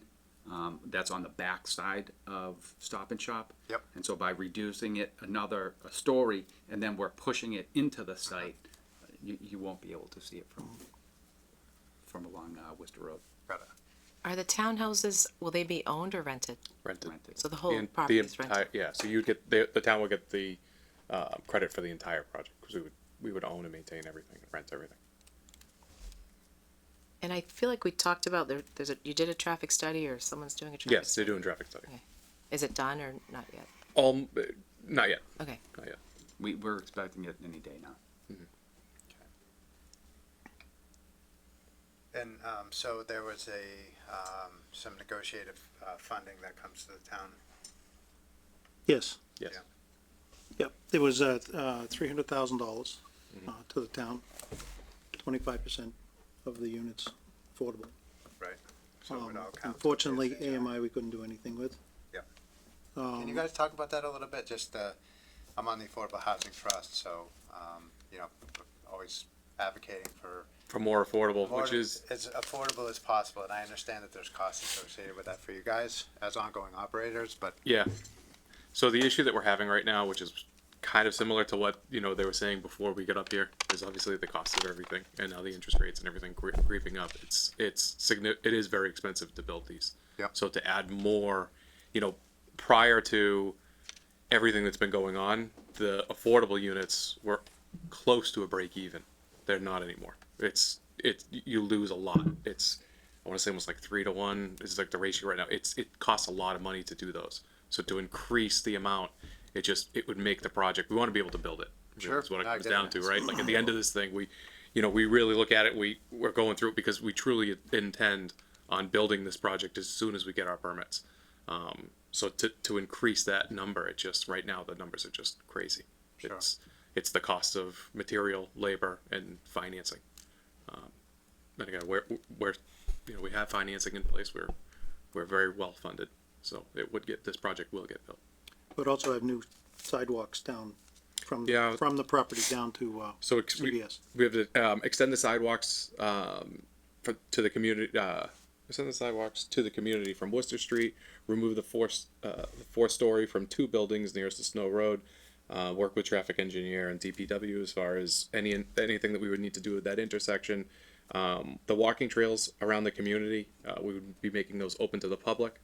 where are those? So they're not, I don't know if it actually shows on the plan, but we always do walking trails around all of our communities. Okay. We open it to the public. Yep. They're nice. Stone dust and, the community, they use them. So that'll be a street that the adjacent neighborhood could basically walk to the trail around the property. Yes. And use that, okay. Yeah. Got it. Yeah. And that would be accessible from the street? That would be accessible from the street. When you come in, you'll be able to obviously take the sidewalks into the community Sure. and then be able to use the loop around. Okay. We do that on all of them. The playgrounds.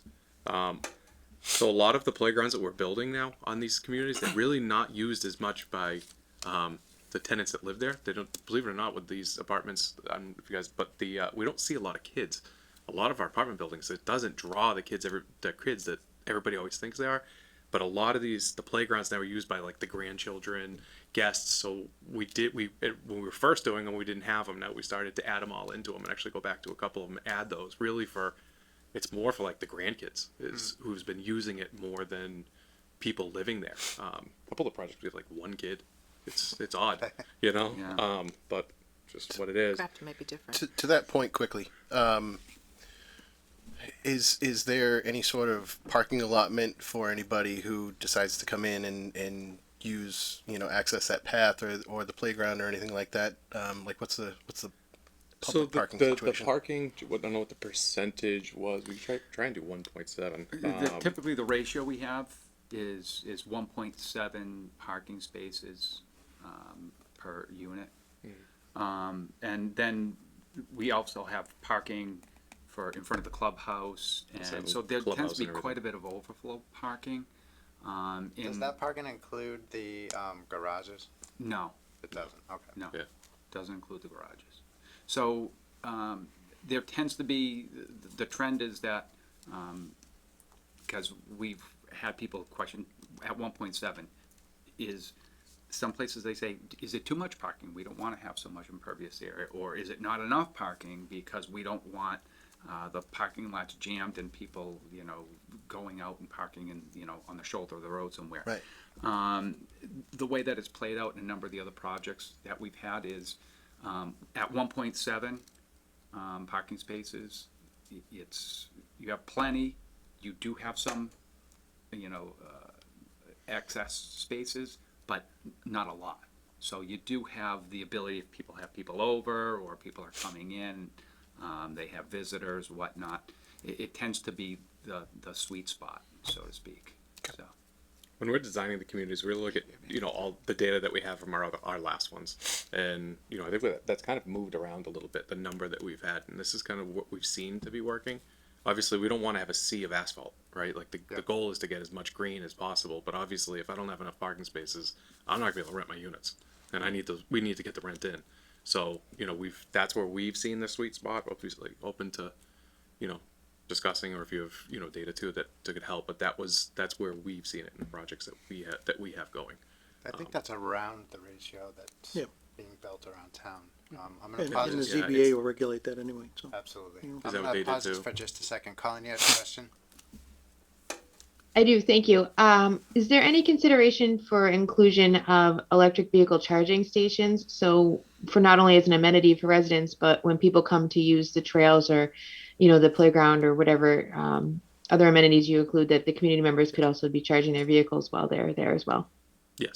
Yes, we will have charging stations. That's something we know we have to provide to the community. It's people want it. Thank you. Feed quarters into the meter. Would that be part of, I guess, the initial plan, or would that have to, I don't want to see, I guess, a gap between, or a significant gap between the construction of the units and then the installation of charging. So no, we'd be doing it at that'd the be same close time. We'll be doing, when we're doing the infrastructure, that would all be installed and roughed in at the same time. Yeah. So that's something you guys would feel comfortable putting into. So we got a memorandum of agreement, I think it was, from Eastland. So the terms, we just got a document which basically says, here's the support letter from the select board, and here's the memorandum of agreement, which just outlines exactly what we just talked about. I think the charging stations would be probably one of those things we'd look to put in there, as well as the 300,000 and the sidewalks. Yep. And can we just give them a copy of? Yeah, one that you we guys got. have one that you normally use? We do. I sent that over to. We actually use the same attorney as Eastland. Oh, there you go. So Okay. I'm sure we both got charged for it, but I'm sure. Oh yeah. Yeah, I'm sure. And 5 other of their clients. Yeah. According to their bill, they made it for us, but I'm sure it's similar. Okay. I gotta be sure to make sure they change, erase the name. I know. Put the right name in Yeah. there. They have paralegals for that cut and paste. That's Yeah, right. they do. They do. This might be in something that you've sent, but I haven't seen. Like, what is the bedroom ratio? So 55% ones, 35% twos, 10% threes. And is that, DHCD prescribed? Yeah, it's pretty standard. Pretty standard, yeah. Okay. And you mentioned charging. Is there any other green and sustainability type accommodations that you're thinking of? So we've actually changed quite a bit because we're going over to heat pumps. We're going, we have one that we're, and actually Millbury, we're doing one that's 192 units. We have natural gas right in the street and we're not even bringing it in. Everything's going all electric. It's, you know, all of our builds is all foam insulation. They're very, very efficient now. So we do a lot of stuff. I can get a list of that and send it to you. Yeah, I'd love that. I don't know enough to say it right off the top of my head, but I can get that to you. The Great. codes are in the process of changing right Sure. now, in terms of all the energy efficiency and we've heard rumors that everything's going with heat pumps and they're steering pushing them, everything yeah. away from, and gas and whatnot.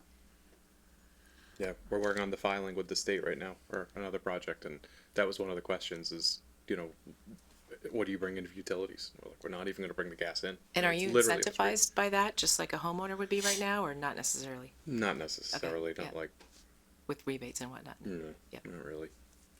A little bit, not like a homeowner, but a little bit. Okay.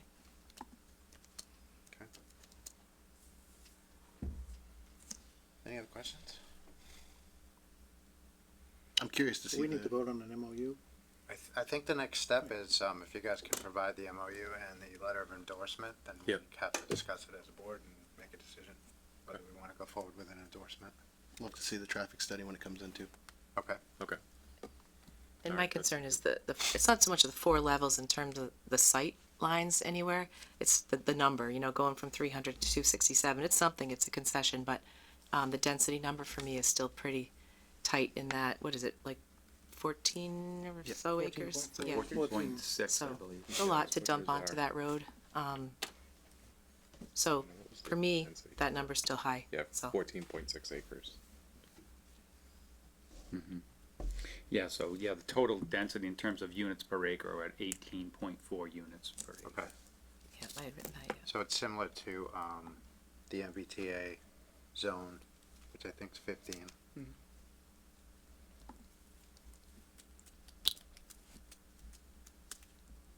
And I think, what was Pleasant Street's 16? I don't remember what that one was. Yeah, I don't remember that top of mind either. Yeah. It was a little bit lower than this, but around the same range. Pretty close. Okay. Anything else? Yeah, so if you shoot both of those over to me. Yeah. And then, we can make sure that they jive, get them in front of our council, which he's, I think, already seen. Brother. But that's the process, and then get that back in front of the board for vote. That's generally how our process is run, so. Sir, did you have a comment? Yeah, I'm looking at, sorry, I just saw your head shaking. At one point, you. I wasn't sure about what. I mean, there's a lot going on in my head, but it seems like a lot that we're stuffing in. But I'm just listening and learning. Got it. Curious. Okay. All right, thanks, guys. All right, I appreciate it. All right, thank you. Thank you very much, appreciate your time. You guys have a good night. You too. Thank you. Emery, is there a certain number that you would feel more comfortable at? I get where you're coming from. It's a lot of units. Yeah, a lot of people have reached out to me, you know, with that I concern. had the same Yeah, thought, but then yeah. if So, you know, you lop the floor off that other one, which, P.S. I'm no builder. You know, you get down another 33 at least. Is that the right number? I don't know. I mean, I drove by it. I haven't walked through it. And I also haven't really seen, like, maybe they dropped off stuff too that kind of shows. No, it was all dropped off at our last meeting. We have it. Okay. We have all the drawings and Right. everything. I guess I just haven't taken the time to go All right. find them, but I will. So we can look at that stuff. Yeah. I get where you're coming from, but then I thought, you know, what's the number? And I don't have a and number. I don't know what the number is, Just but I also 300 think, is, whoop, it's a big number. yeah, 267. 267. It also has to go through ZBA. 267, yeah. So I understand. I would guess that they would look to whittle it down if they had things like traffic concerns and things like that. So that's got to go, you know, conservation. This is just all the that beginning of the whole process. stuff. Right. Right, Um, but Okay. let's see, so our next agenda item is the regional dispatch intermunicipal agreements. Yeah, so we had sent out a draft of that and posted it to the website, I think on Friday afternoon. And so at this point, we are looking for any feedback you have on the IMA that we can then bring back to the other towns if necessary for just a final amalgamation of an IMA and then bring it back to you on the 14th for a vote. So that's where we are. I thought it looked good. I really didn't have any comments on it at all. It's cut and dry, really. it is the other. It looks cut and dry, but it's a lot of time that we've put into getting into there because every town's got its nuance and want different things. So we've come, I think, we've come a long way. There's been just a million non-substantive changes that we have to wade through just to be able to debate the things that are substantive. So any questions or comments, I can take them now or I can take them via email, whatever you want, and then I can place them into the queue. We will be meeting with them again on Monday of next week and just doing any final preparations. But we've been pretty much in contact every day, so making some real good progress as we get to the end. And I believe all the other towns are voting on the 14th, so it'll be a big night. So, the structure that's laid out in the municipal agreement in terms of the finance board, the operational board, the executive director, that's the model that you guys had in Munson?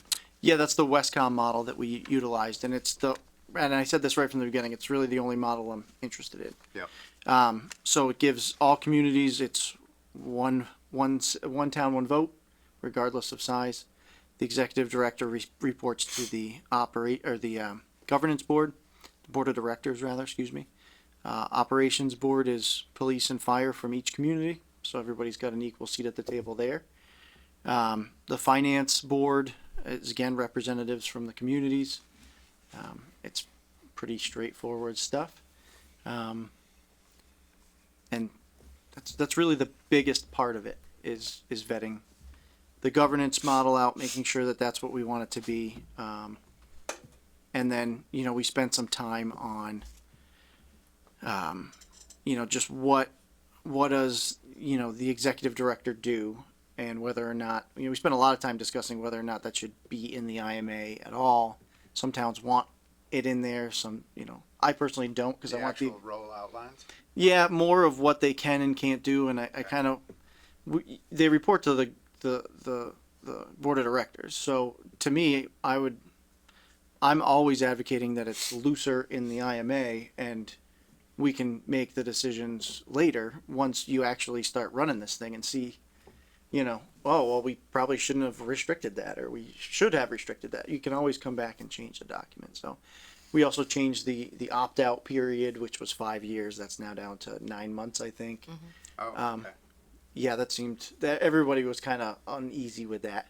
I thought the longer period was a little more attractive, just because there's a little, but in the end of the day, the other towns have to agree. Right, and it's just one of those things where you can there's a valid argument for both ways of doing it. Sure. Communities that have never been, like all of us, have never been in a regional, they're nervous about it, and so they want an out. Yeah. And they don't want to wait 5 years, and Sure. I get that. I think that might be something that you look to change once you're 1 year, 2 years down the road. Got it. You can, we did this in Westcom is we had an IMA, we spent a ton of time on it. Well, actually, I don't want to oversell it. Chicopee and Longmeadow spent the longest amount of time on it. I came in at the direct, perfect moment that they were done with that, and we got all the benefit. But anyways, you spend a lot of time on that, and then you get up and running and you start to see, oh, okay, well, this was unnecessary or this is necessary. And so in year one, we came back to the table and redid the IMA. And that worked just fine. So. Makes sense. Yeah. Did anybody have anything they wanted to discuss about the public input meeting.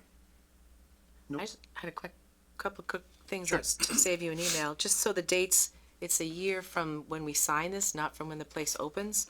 Like there were all these, it's the initial term is 10 years from the date that we Sign. set forth, so it's from, Yeah, it's from that. so Yeah. not from when it's built. Okay, and then there was something about like a secondary PSAP. answering point? Yeah. So we actually, you're gonna Is that like in see. the interim? No, No, okay. it's basically you need failover. It's a backup. So Yeah. let's say a meteorite hits that building, you need somebody else that can pick up the phone right away. And we don't know where that'll be yet? Not It's yet. gonna be something that We're is determined. they're currently, the chiefs are talking to other chiefs, and 911 will also help us find a place that has capacity. The 911 department. Yep. So like Westcom fails over to Holyoke, City of Holyoke, and that's Okay. what had the capacity to take on those calls. Where's Grafton's current failover? I No? honestly don't know. Milbury. Milbury. Yeah. I was gonna say Milbury, but I didn't want to be Milbury. wrong. Okay. Yeah. So. Got it. So to me, the key to this, there's a couple of them. It's who you hire for the executive Yep. operations director. That's the big position. That's the thing, right? That's gonna run the whole, and then just the ability of the board of directors to cooperate. Yep. I think is the other thing. So I was a little concerned about the 4 towns and potential for locked votes and all that kind of stuff. The executive director breaks the tie. So, and obviously that person's hired by the board. So Right. I felt pretty comfortable with that. Okay. Yeah, there was actually a lot of discussion around that exact point, is who the board of directors was made up by. Yep. And ultimately, when you see I don't know if it's in that draft or the one that's been, there's a lot of changes, that are kind of, most of them non-substantive, but one of them is Southbridge, or Southborough is the only one that doesn't have a charter. And Okay. so, that. They have money. Right. That person is going to be appointed by the select board, either a select board member or the town administrator designee, whatever that is, where all the rest of us are town administrator, town manager, just to stay within the framework of our government as designed. So that we went round and around on, but otherwise, I mean, it's early days, but we all do work very well together. I've enjoyed this a lot. And I think I might have told you this was one of the most fun projects I did in Munson. And it's a tough job because you're costing people jobs and it has to do with public safety, and there's a lot of pressure on that. But as far as your ability to design something and work with other communities and build relationships and camaraderie and figure out how to do it, that's a really, if you're a town administrator, that's the fun part, right? So I've really had a good time working with Christy and Mark and Norman. It's been good. So I'm comfortable moving into it, that we have a good group. Fantastic. I think Colleen raised her hand. Yeah, Colleen, come on in. Hi. So I just wanted to circle back to Matt's comment about the public outreach and just take a second to thank both the chiefs for taking time out to come to that meeting. I think that really helped build a lot of the confidence, and also thank Evan for being as prepared as he was. It was a really successful public outreach, and I don't think the other communities had as successful one as we did. So I want to take time to acknowledge that a lot of hard work and preparation went into that. And I think it eased a lot of the concerns residents had going in. So good job, everybody. Absolutely. Thanks, Colleen. Yeah, I would echo that. I think it went really well. For me, with this IMA, the two main things I was concerned about were the sort of governance structure. I'm pretty comfortable with that. And the other thing was just the assessment. Mm-hmm. The way the assessment's structured. Right. I thought it was really fair. Yep. Sort of half based on population and half based on call volume. Yep. I thought that was a perfectly reasonable way to allocate that, so that, and it's kind of nice because we don't have any towns that are like way out of our league in terms of way larger or way smaller. Yeah. So we have a bunch of like towns participating. So I think I feel pretty comfortable with it as it is. Yep. So. Yeah, most of the other towns changes, honestly, we haven't had an issue with, because those are the things that we're most concerned with. And, you know, if you needed to say select board instead of town administrator, because that's your government, why are we gonna object to that, right? So all of that stuff, I mean, it's really been a real collaborative, process, so. But that's what we focused on too, was that governance is a big piece for us. Yeah, that's what makes it work. And everything I've read for the ones that have, and there haven't been many, but there've been a couple of failures. It's been around governance and towns that couldn't get along. Right. Right. And you know, there's budget issues that are gonna, you know, there's gonna be some challenges. So at the end of the day, is that governance model gonna work? I think is the important thing. The only issue that I have is the dock station. So, But that's not even, That's- that's not even part of this agreement. Right, that's on really, us. that's really all on us. So Yep. when we get to that point. Yeah. We need to have a discussion about the dock station. Oh, yeah, absolutely. Yeah. I talked to Evan about that too, just offline, and I think, I agree. I think it's really important for us to have very regular, bulletproof testing of that, right? Yep. So that idea that somebody's gonna rock up to the station, they're gonna push the panic button and get a dispatcher, it's the same, in my opinion, as talking to the person who's a couple of walls away. Right. It really is. But it needs to be bulletproof, so that because we might only see one visitor at 3 a.m. who's in that circumstance having a heart attack, who needs to get somebody a couple of doors away to dispatch medical Yeah. for that heart attack. But it really is no different, but we need to make sure that that is working Right. 100% reliably. Yep. So that's one of my concerns. And then just I'd like to actually see it work. So I don't know if that's possible, but we've described this a number of times. It just would make me feel better if I saw how it actually works. I don't know, maybe I can visit one of the other PSAPs. I can set that or, up. I know a place. I just It's a think long ride. because that's the big You thing. come home with me, you can hang out. I'll visit you to the PD. But no, Say that to all the board members. I do. No, but we can certainly do that. I mean, if we can go to a dispatch that is dark, and work with that chief to just let dispatch know we're going to test the button, and you can see how that works, and what they're seeing in the camera, and also how some places have doors, some do not. But ours is set up in a way that we could make it work this way. So if you're in the lobby and you're having an issue and you say, I need safe harbor of some kind, whatever that is that you're going through, dispatcher can push a button and it buzzes the door. You get on the other side of it and it locks. Right. And what I heard you say was we could also deploy that at Station 1, for example. Yeah, if it were, and I haven't talked to Chief Matthew about this, I don't want to overstep, but if it were me, I would, when we're doing this system, I would add call boxes to every station. Okay. What's the harm? Yep. Somebody pulls up, they're not from Grafton, or they live right by there and they're trying to get help. What's the harm in having a button you push on the outside of that building that gets somebody? It's like having an old pull station. Right. Right. That's kind of exactly. Yeah. Yep. And I gave this example during the outreach. We had someone that was having a heart attack that really only got service because that call box existed. Because just like Station 1, if they're upstairs sleeping because they're on 24/7 and this is what happens. Bang on that door all you want. You're probably not getting anybody. No. But if you can push that button, that then the dispatcher, I mean, it seems counterintuitive, but it hits dispatch and comes back like that. Now they can come right out and help you. Dispatch a cruiser to Station 2, Station 3. I really think there's some value added to that too. Got it. So that was the one consistent thing that I got Yep. from people reaching out to me, and also at the Absolutely. meeting was the dark station. So Yep. I agree. That's something that we've really got to get some comfort level with. Yep. Okay. Any other discussion on that? So Evan, I think you have the feedback from Yep. everybody. So I do. all right. Let's see. We did the common victualler license. Okay, TA evaluation. Colleen, were you planning on leading that? I think you put it on.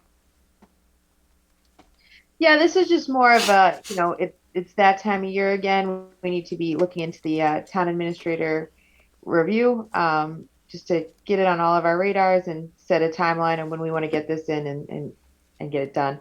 I think William has a copy of an updated form that Amber worked on so that it's a little more automated now that is going to be sent out to board members. That looks pretty nice. Yep. And any feedback on the process that maybe we want to change for this year going forward from any board members, or if everybody was satisfied with last year's process and we can just go forward with that. Yep. Any comments, suggestions about improvements or anything like that? Don't look at us. We went 1 through 5, so we, instead of 1 through 3, so. I hate to give them all ones. And that's not on the good end. He hates to do it, but he will. Did we move to 1 to 5? We did move to 1 to 5. All right, so we Well, gotta you did, update the you did. form, because the form that I saw today had 1 to 3, so. All right, so William, if you wanna get that, out to us, then when do we wanna have, feedback in? So the other thing is we need to assign department heads to each board member. Yep. So that we can, I guess last year it was kind of anonymous, I guess. I just got a call from the chair saying this is your department head to go talk to, so that we can include feedback in that. And then to the point of 1 through 5, I do remember us wanting to specifically define 1 means this, 2 means that, 3 means that. So I don't know if we ever got around to doing that, or if we want to use a template from just Google 1 through 5, what it means. I know AT&T does a satisfaction survey all the time. How satisfied are you? 1 means this, just so that we don't have any confusion again going in, that we're all using the same metric. Sure. Okay, should we just have that put on the form? I think so. I Right, think 'cause so. it's gonna be like doesn't exceed, Well, barely it exceeds, sometimes exceeds, whatever the next one is, and then it goes downhill from there, which I get that. You know, everybody knows it. Yeah. Yeah, no, we, Yes, we can do that. We should definitely define it. Excellent. Okay, so just put that on the form It's and we'll all excellent use that. gravel, good gravel, regular gravel, subpar gravel, sand. That's how it goes. There you go.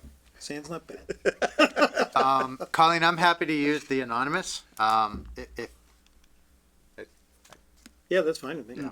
so, just let us know, I guess. Yeah, I'll get out within the next week. I'll get that all figured out, and I'll reach out to each of you and let you know who your department head is. And just remember that it remains anonymous, so that the department head can be talking to you guys openly, and you can include that feedback with keeping that anonymous for the department head. Great. Okay. Sounds good. All right. We have a select board warrant article submission. So does anybody have any warrant articles they want to recommend? Not me. No. I do. Colleen, what do you got?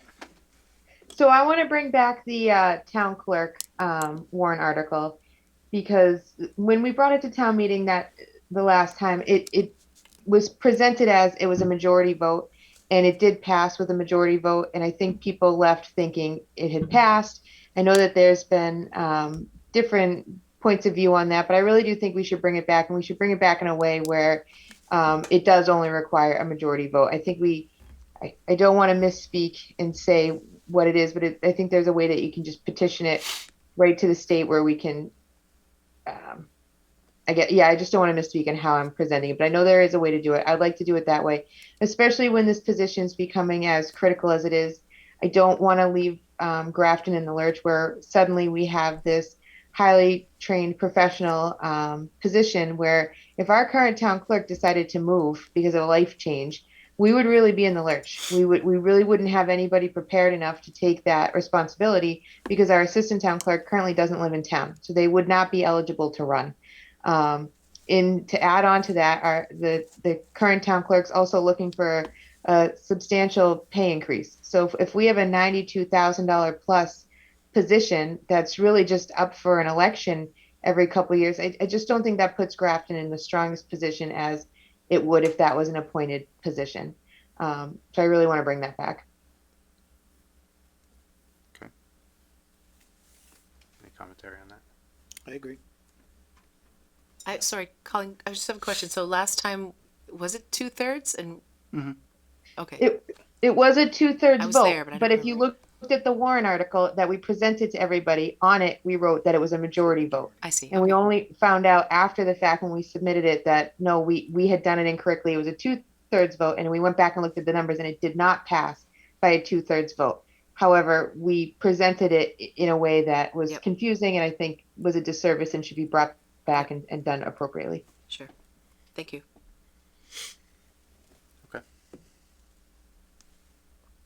Any other comments on that? All right, moving on. Display of flags on municipal property policy.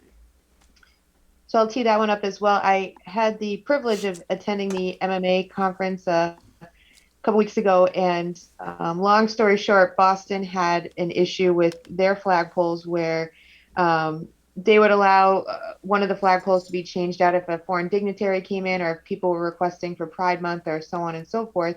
And it was kind of a rubber stamp procedure until finally someone requested a flag that they didn't want to say yes to.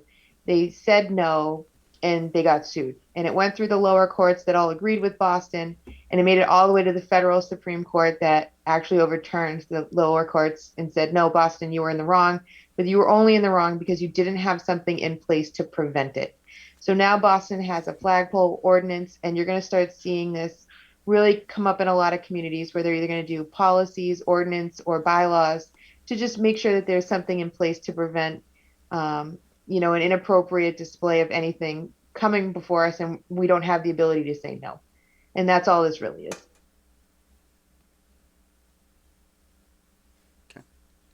Any questions? No. If you'd like, I can run through the policy. I don't know if everybody's had the chance to review it. I went through it. It seemed pretty straightforward. Yeah, I'm comfortable with it. Yeah. I just had the question Andy kind of answered, but what is the flags of government? So flags of governments recognized by the United States. That's my understanding is that's like if we want to do the India Day celebration again.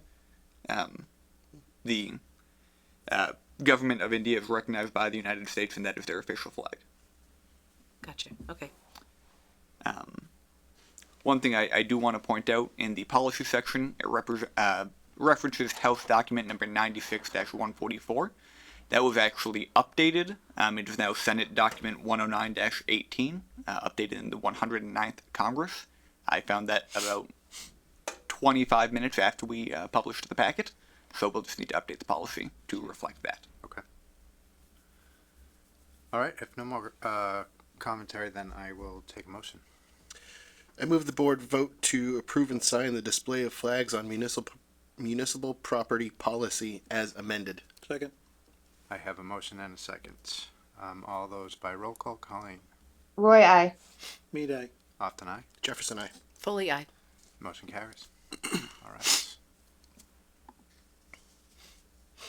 Next we have the Veterans Advisory Committee Trustees of Soldiers and Sailors Memorial. Yeah, so this is kind of a never-ending conversation. This trustees of Sailors and Soldiers Memorials. If you recall, there was a discrepancy that the state says that this is an elected position, and Grafton says that it is an appointed position. It is part of our home rule petition, and upon doing further research, our home rule charter will stand against the state law. So, part of the conversations that we've been having with Mr. Tacoma primarily is, can we make it so that the Soldiers and Sailors Monument Group are 5 appointed members that are also on the Veterans Advisory Board? And the reason for that is that it's real hard to get that 5-member group together to do the Sailors and Soldiers. There's not a lot of work for that group to do. There's a very small sum of money attached to that they get every year. And what they'd like to do is just appoint 5 members from the Veterans Advisory Board, or have the Select Board do that rather, so that they can then just call 2 meetings, same time, same place, do that work alongside the Veterans Advisory work that they're doing. Makes sense to me. Okay. So I think that the only thing that we would have to do is, we'd have to create a charge for, we don't have one for soldiers and sailors. Okay. We just have this one small guidance document, which is really just this section of the law. So if everyone's in favor of that, then we'll put that on our docket of things to do. And just stipulate in there that it's 5 members that are currently serving on the Veterans Advisory Board, and then that should help streamline that process for them. Terrific. And just while I have you guys, the Veterans Advisory Board's doing some really great work. They've been doing a lot of outreach to veterans, mailers, and trying to get people involved, and it's really, it was a really nice move putting that group together, because I think they're really doing some they're doing outreach that we've never been able to do, so that's really cool. Fantastic. Yeah. Were you able to give them a line item? Like, I know you're in the middle of budget right now. Might not Yeah, be we're- the time to ask one. The short answer is not in the way we had originally discussed, but the longer answer is yes, there's money available. I haven't really figured out how I want to codify that yet, but yes. And it's short money. We're talking like $1,500 so that they can do mailers and stuff, which I think is more than reasonable. Yeah. All right. Select board reports. I've got some talking to do if nobody else does. Go for it.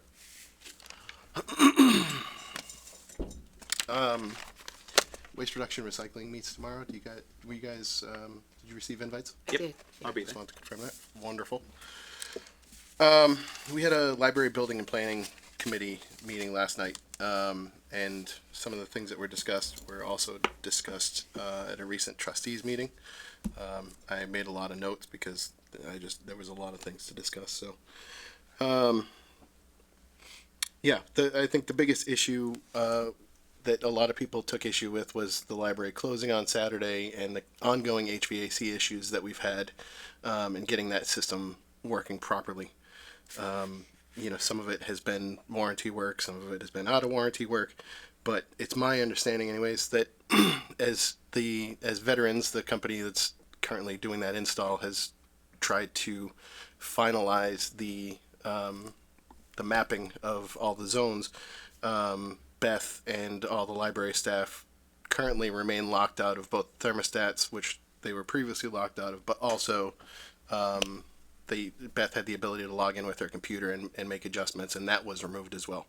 I asked a few questions pursuant to why the library had not opened, because to me, I felt it was both infuriating and unacceptable that we had this brand new building that wasn't available as a warm place for residents who may have needed to take advantage of that on our coldest days of the year.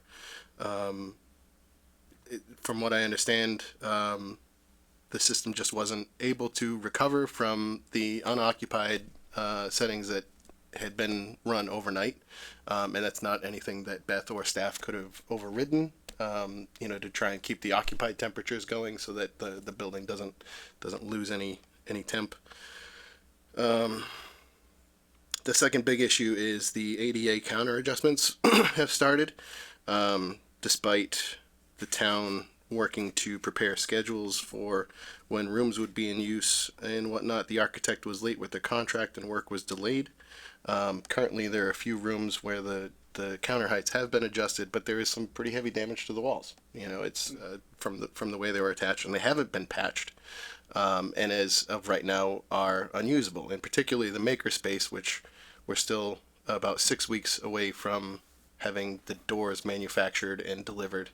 But the space is currently unusable because it can't be put together with the current condition of the walls and everything that wraps around.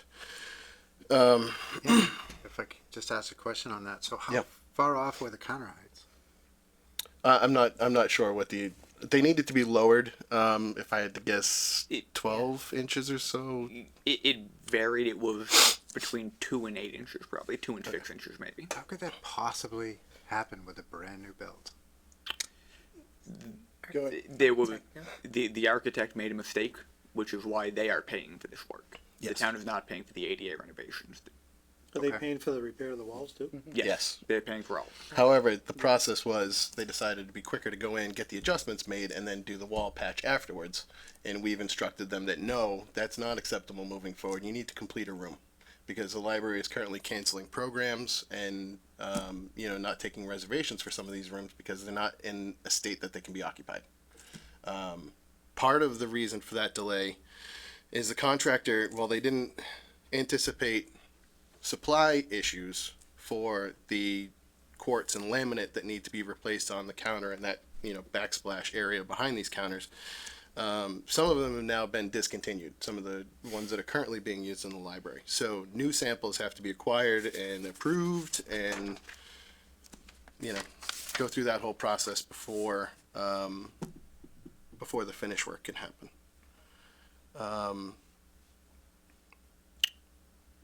So it's going well. Yeah, it's going great. The green roof adjustment is scheduled for end of February, beginning of March. Yep. And yeah, as I mentioned, we still have roughly 6 weeks of manufacture time left on the Maker's Room doors, but they expect installation to go quickly because it's not like hanging a traditional door. They're track-based, rollers, they glide. So once they get here, it should go fast. That's What's going on with the roof? Remember the roof leak? Yep. So, we had people come out, and I think you were present at this. Yep. So the contractors got to look at this and determined that they believe that the leak is caused because the green roof was installed right up against the building. Okay. And the green roof is a giant sponge, which is now pushing water up above the flashing line, line, and down. So the remedy to that is to basically trim it back 12 inches all the way around, so that it's no longer touching the building. I see. Okay. Seems pretty simple. But that voided the warranty on the whole roof. Yes. Right. Correct. Sure did. Okay. I hate to keep bringing that up, but it just goes up one side of me and down the other. Right there with you. We have a hand up in the attendees, if you guys.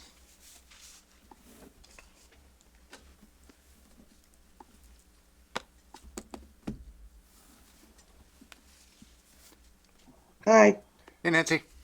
Nancy Piccone, 3 High Point Drive.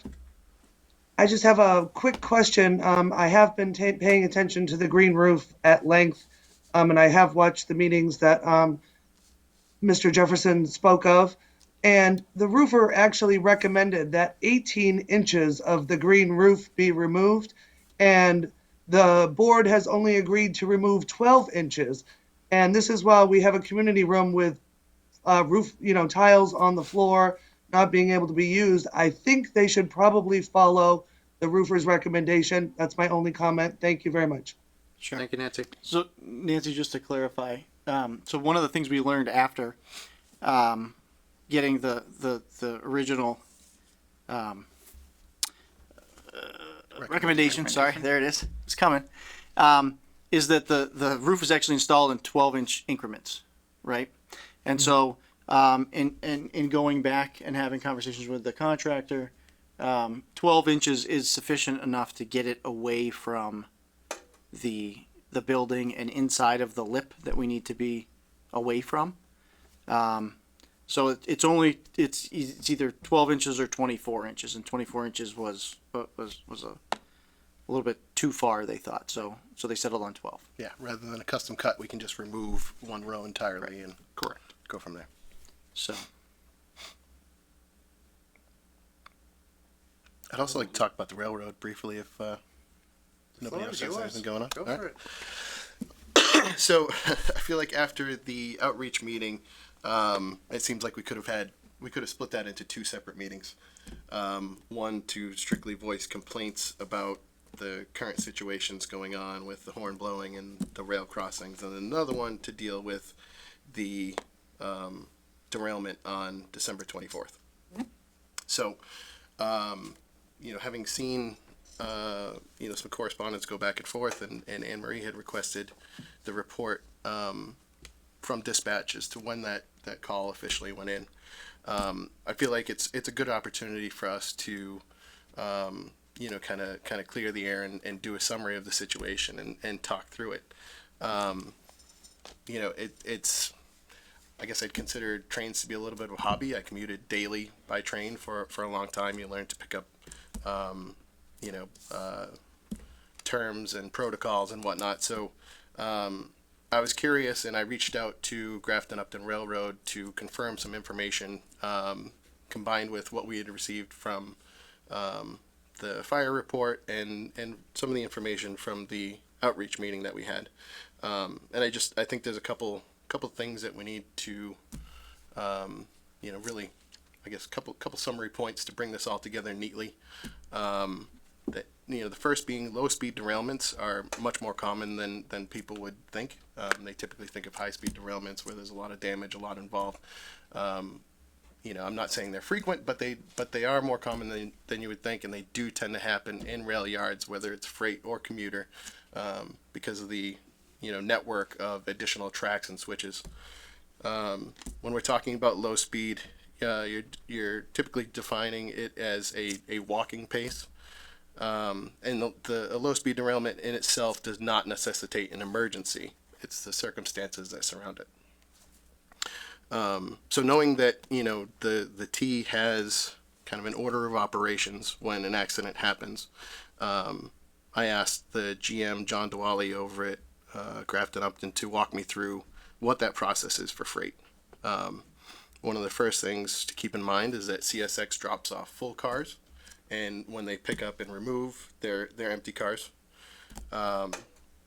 So we know that CSX caused the derailment when they connected for their pickup at roughly 1:35 on 12/24/22.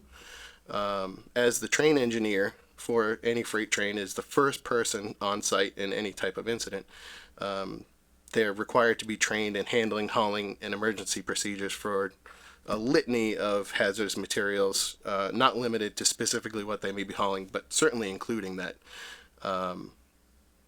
So once the engineer on site completed his assessment that, again, we started with empty tanks, but nothing was leaking and there was no imminent threat of danger, his next step is to reach out to CSX's hazmat team, who then comes on to, you know, do a similar site inspection. And they found the same results. Again, no leaks, no imminent danger, at which point the Grafton dispatch was contacted sometime around 3:55 so that emergency services could also be briefed and perform their own inspections. If this had been an emergency, there would have been an entirely different set of protocols that would have been followed, and local emergency services would have been contacted much sooner up in the process.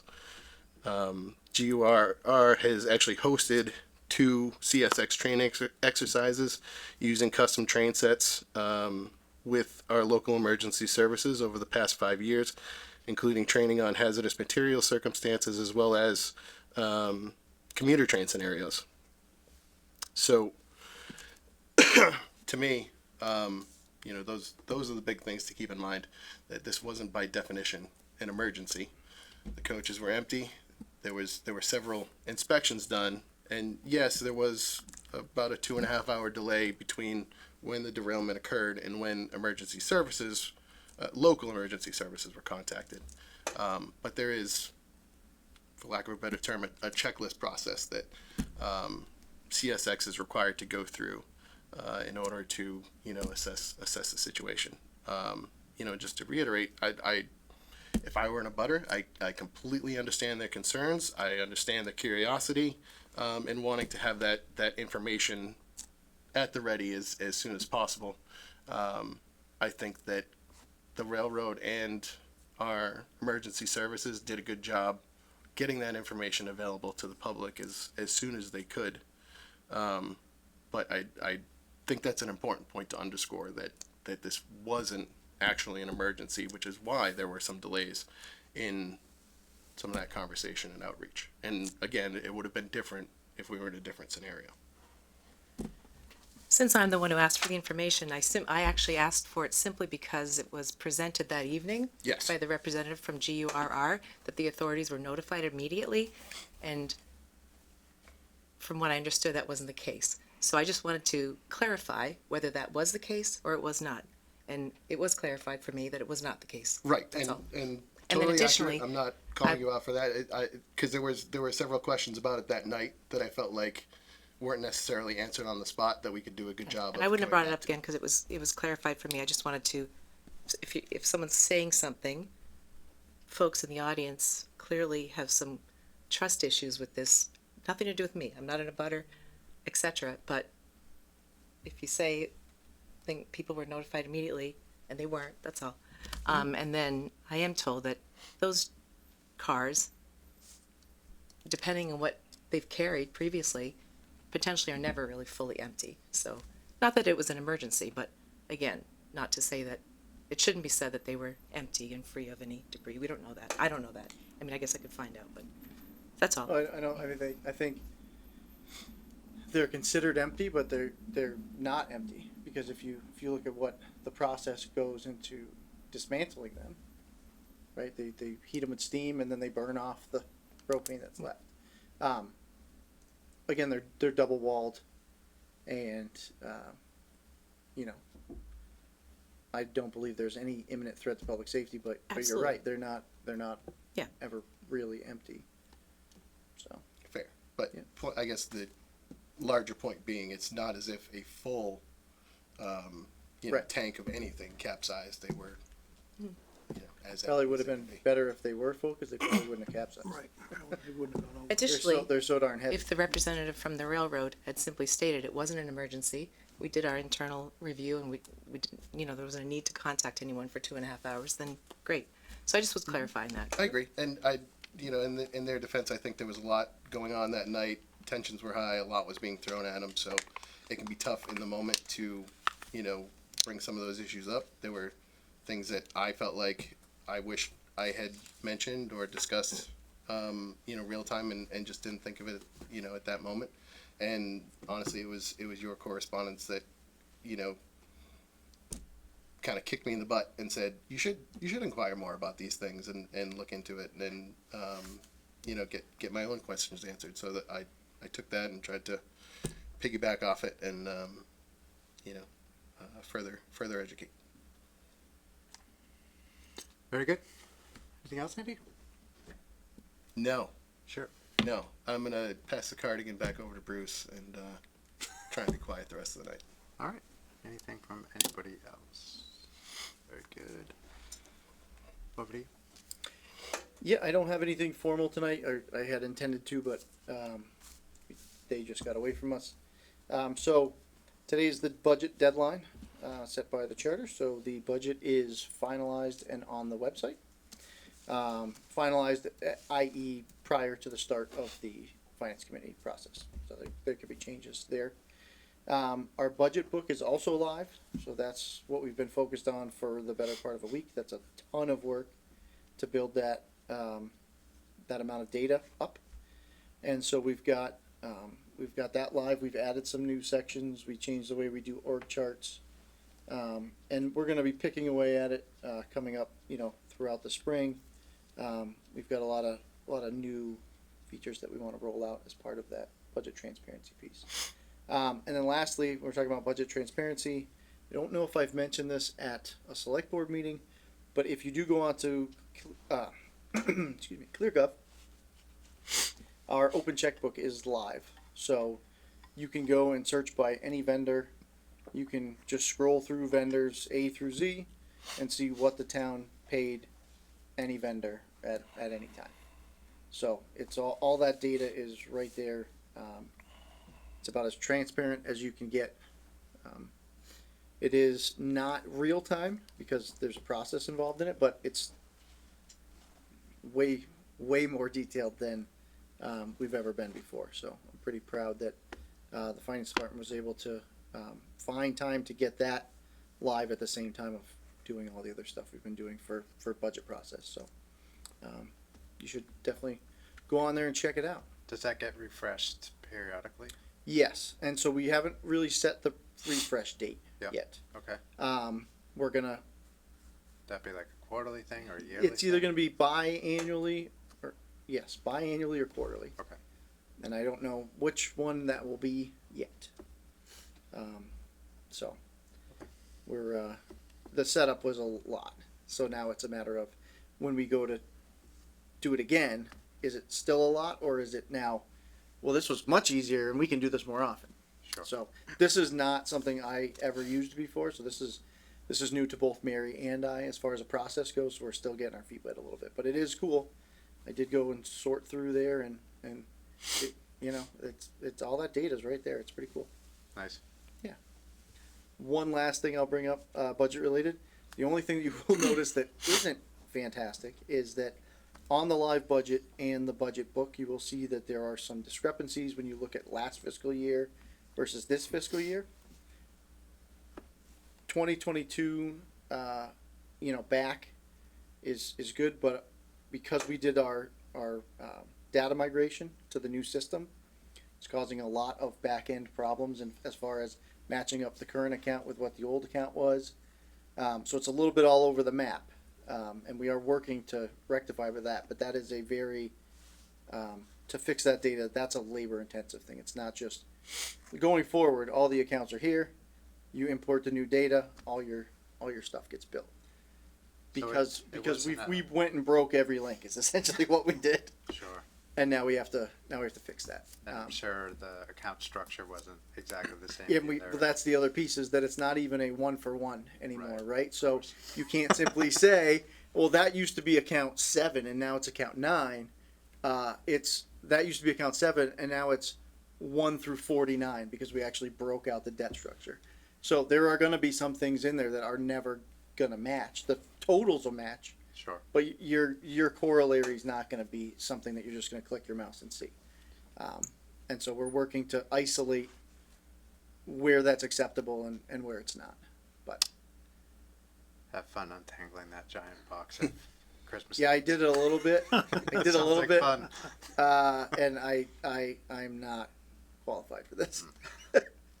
It's a lot, and they've done a great job, especially untangling debt and we had these accounts that were just amalgams of stuff that just you want to how much is left on X, we don't know, it's all in a bucket, and we were able to Mary and the accounting department were able to cull most of that out, so, and the school department, because I know that they had some challenges too, so I know talking to Anita, she was feeling the same way we all were trying to get this together, but yeah, school has their budget book too and their own set of ClearGov. So I mean, I think transparency in the last 2 years is pretty huge change.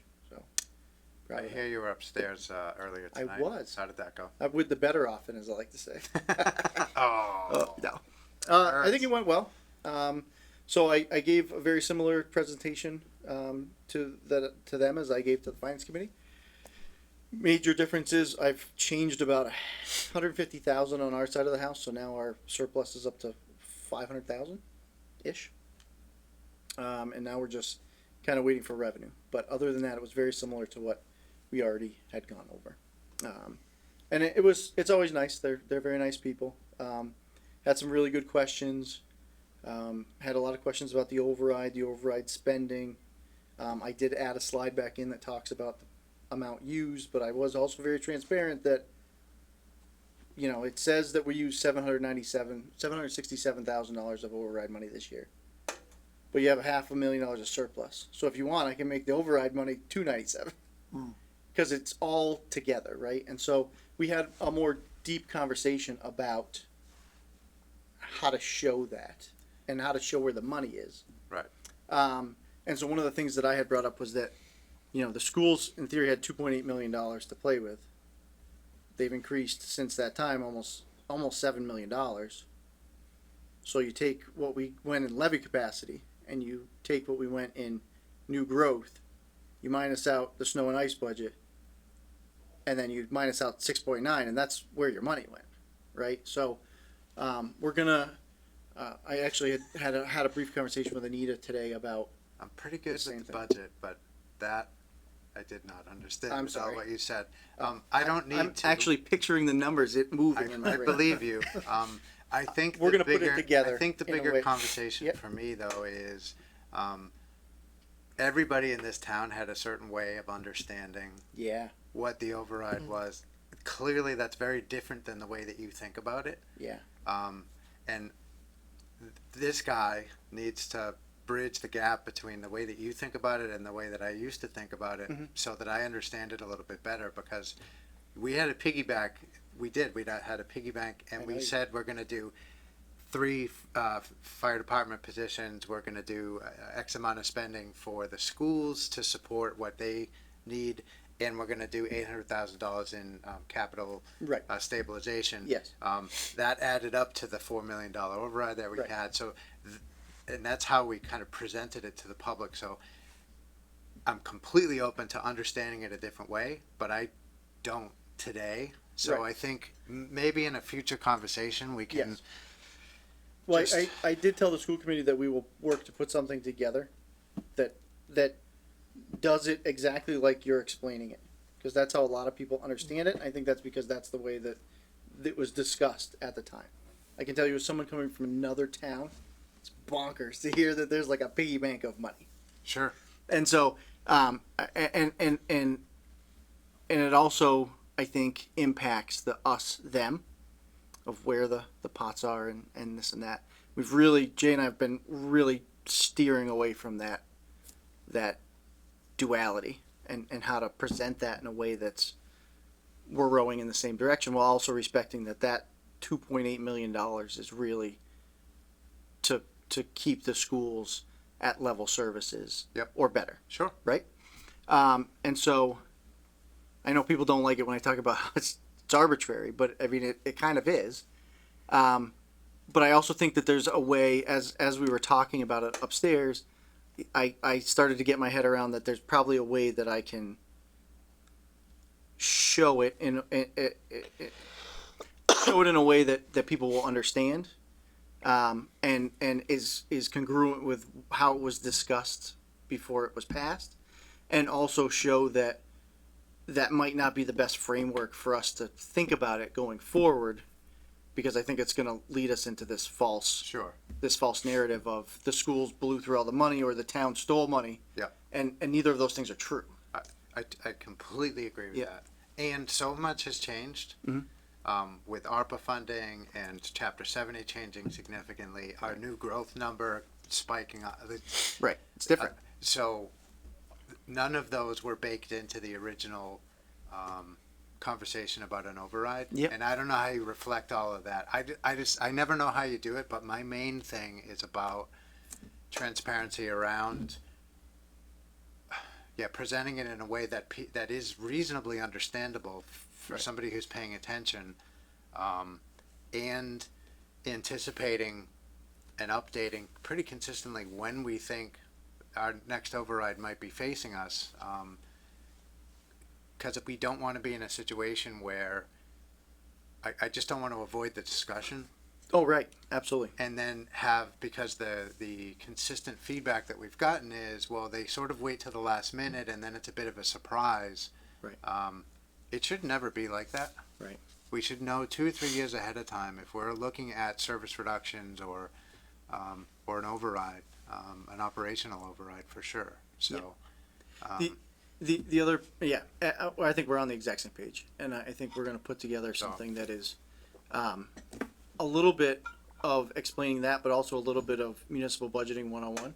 So I think people have a different understanding of, if we get $800,000 in new growth, and 200,000 of that off the top is deficit spent for snow and ice. Now we have 600,000.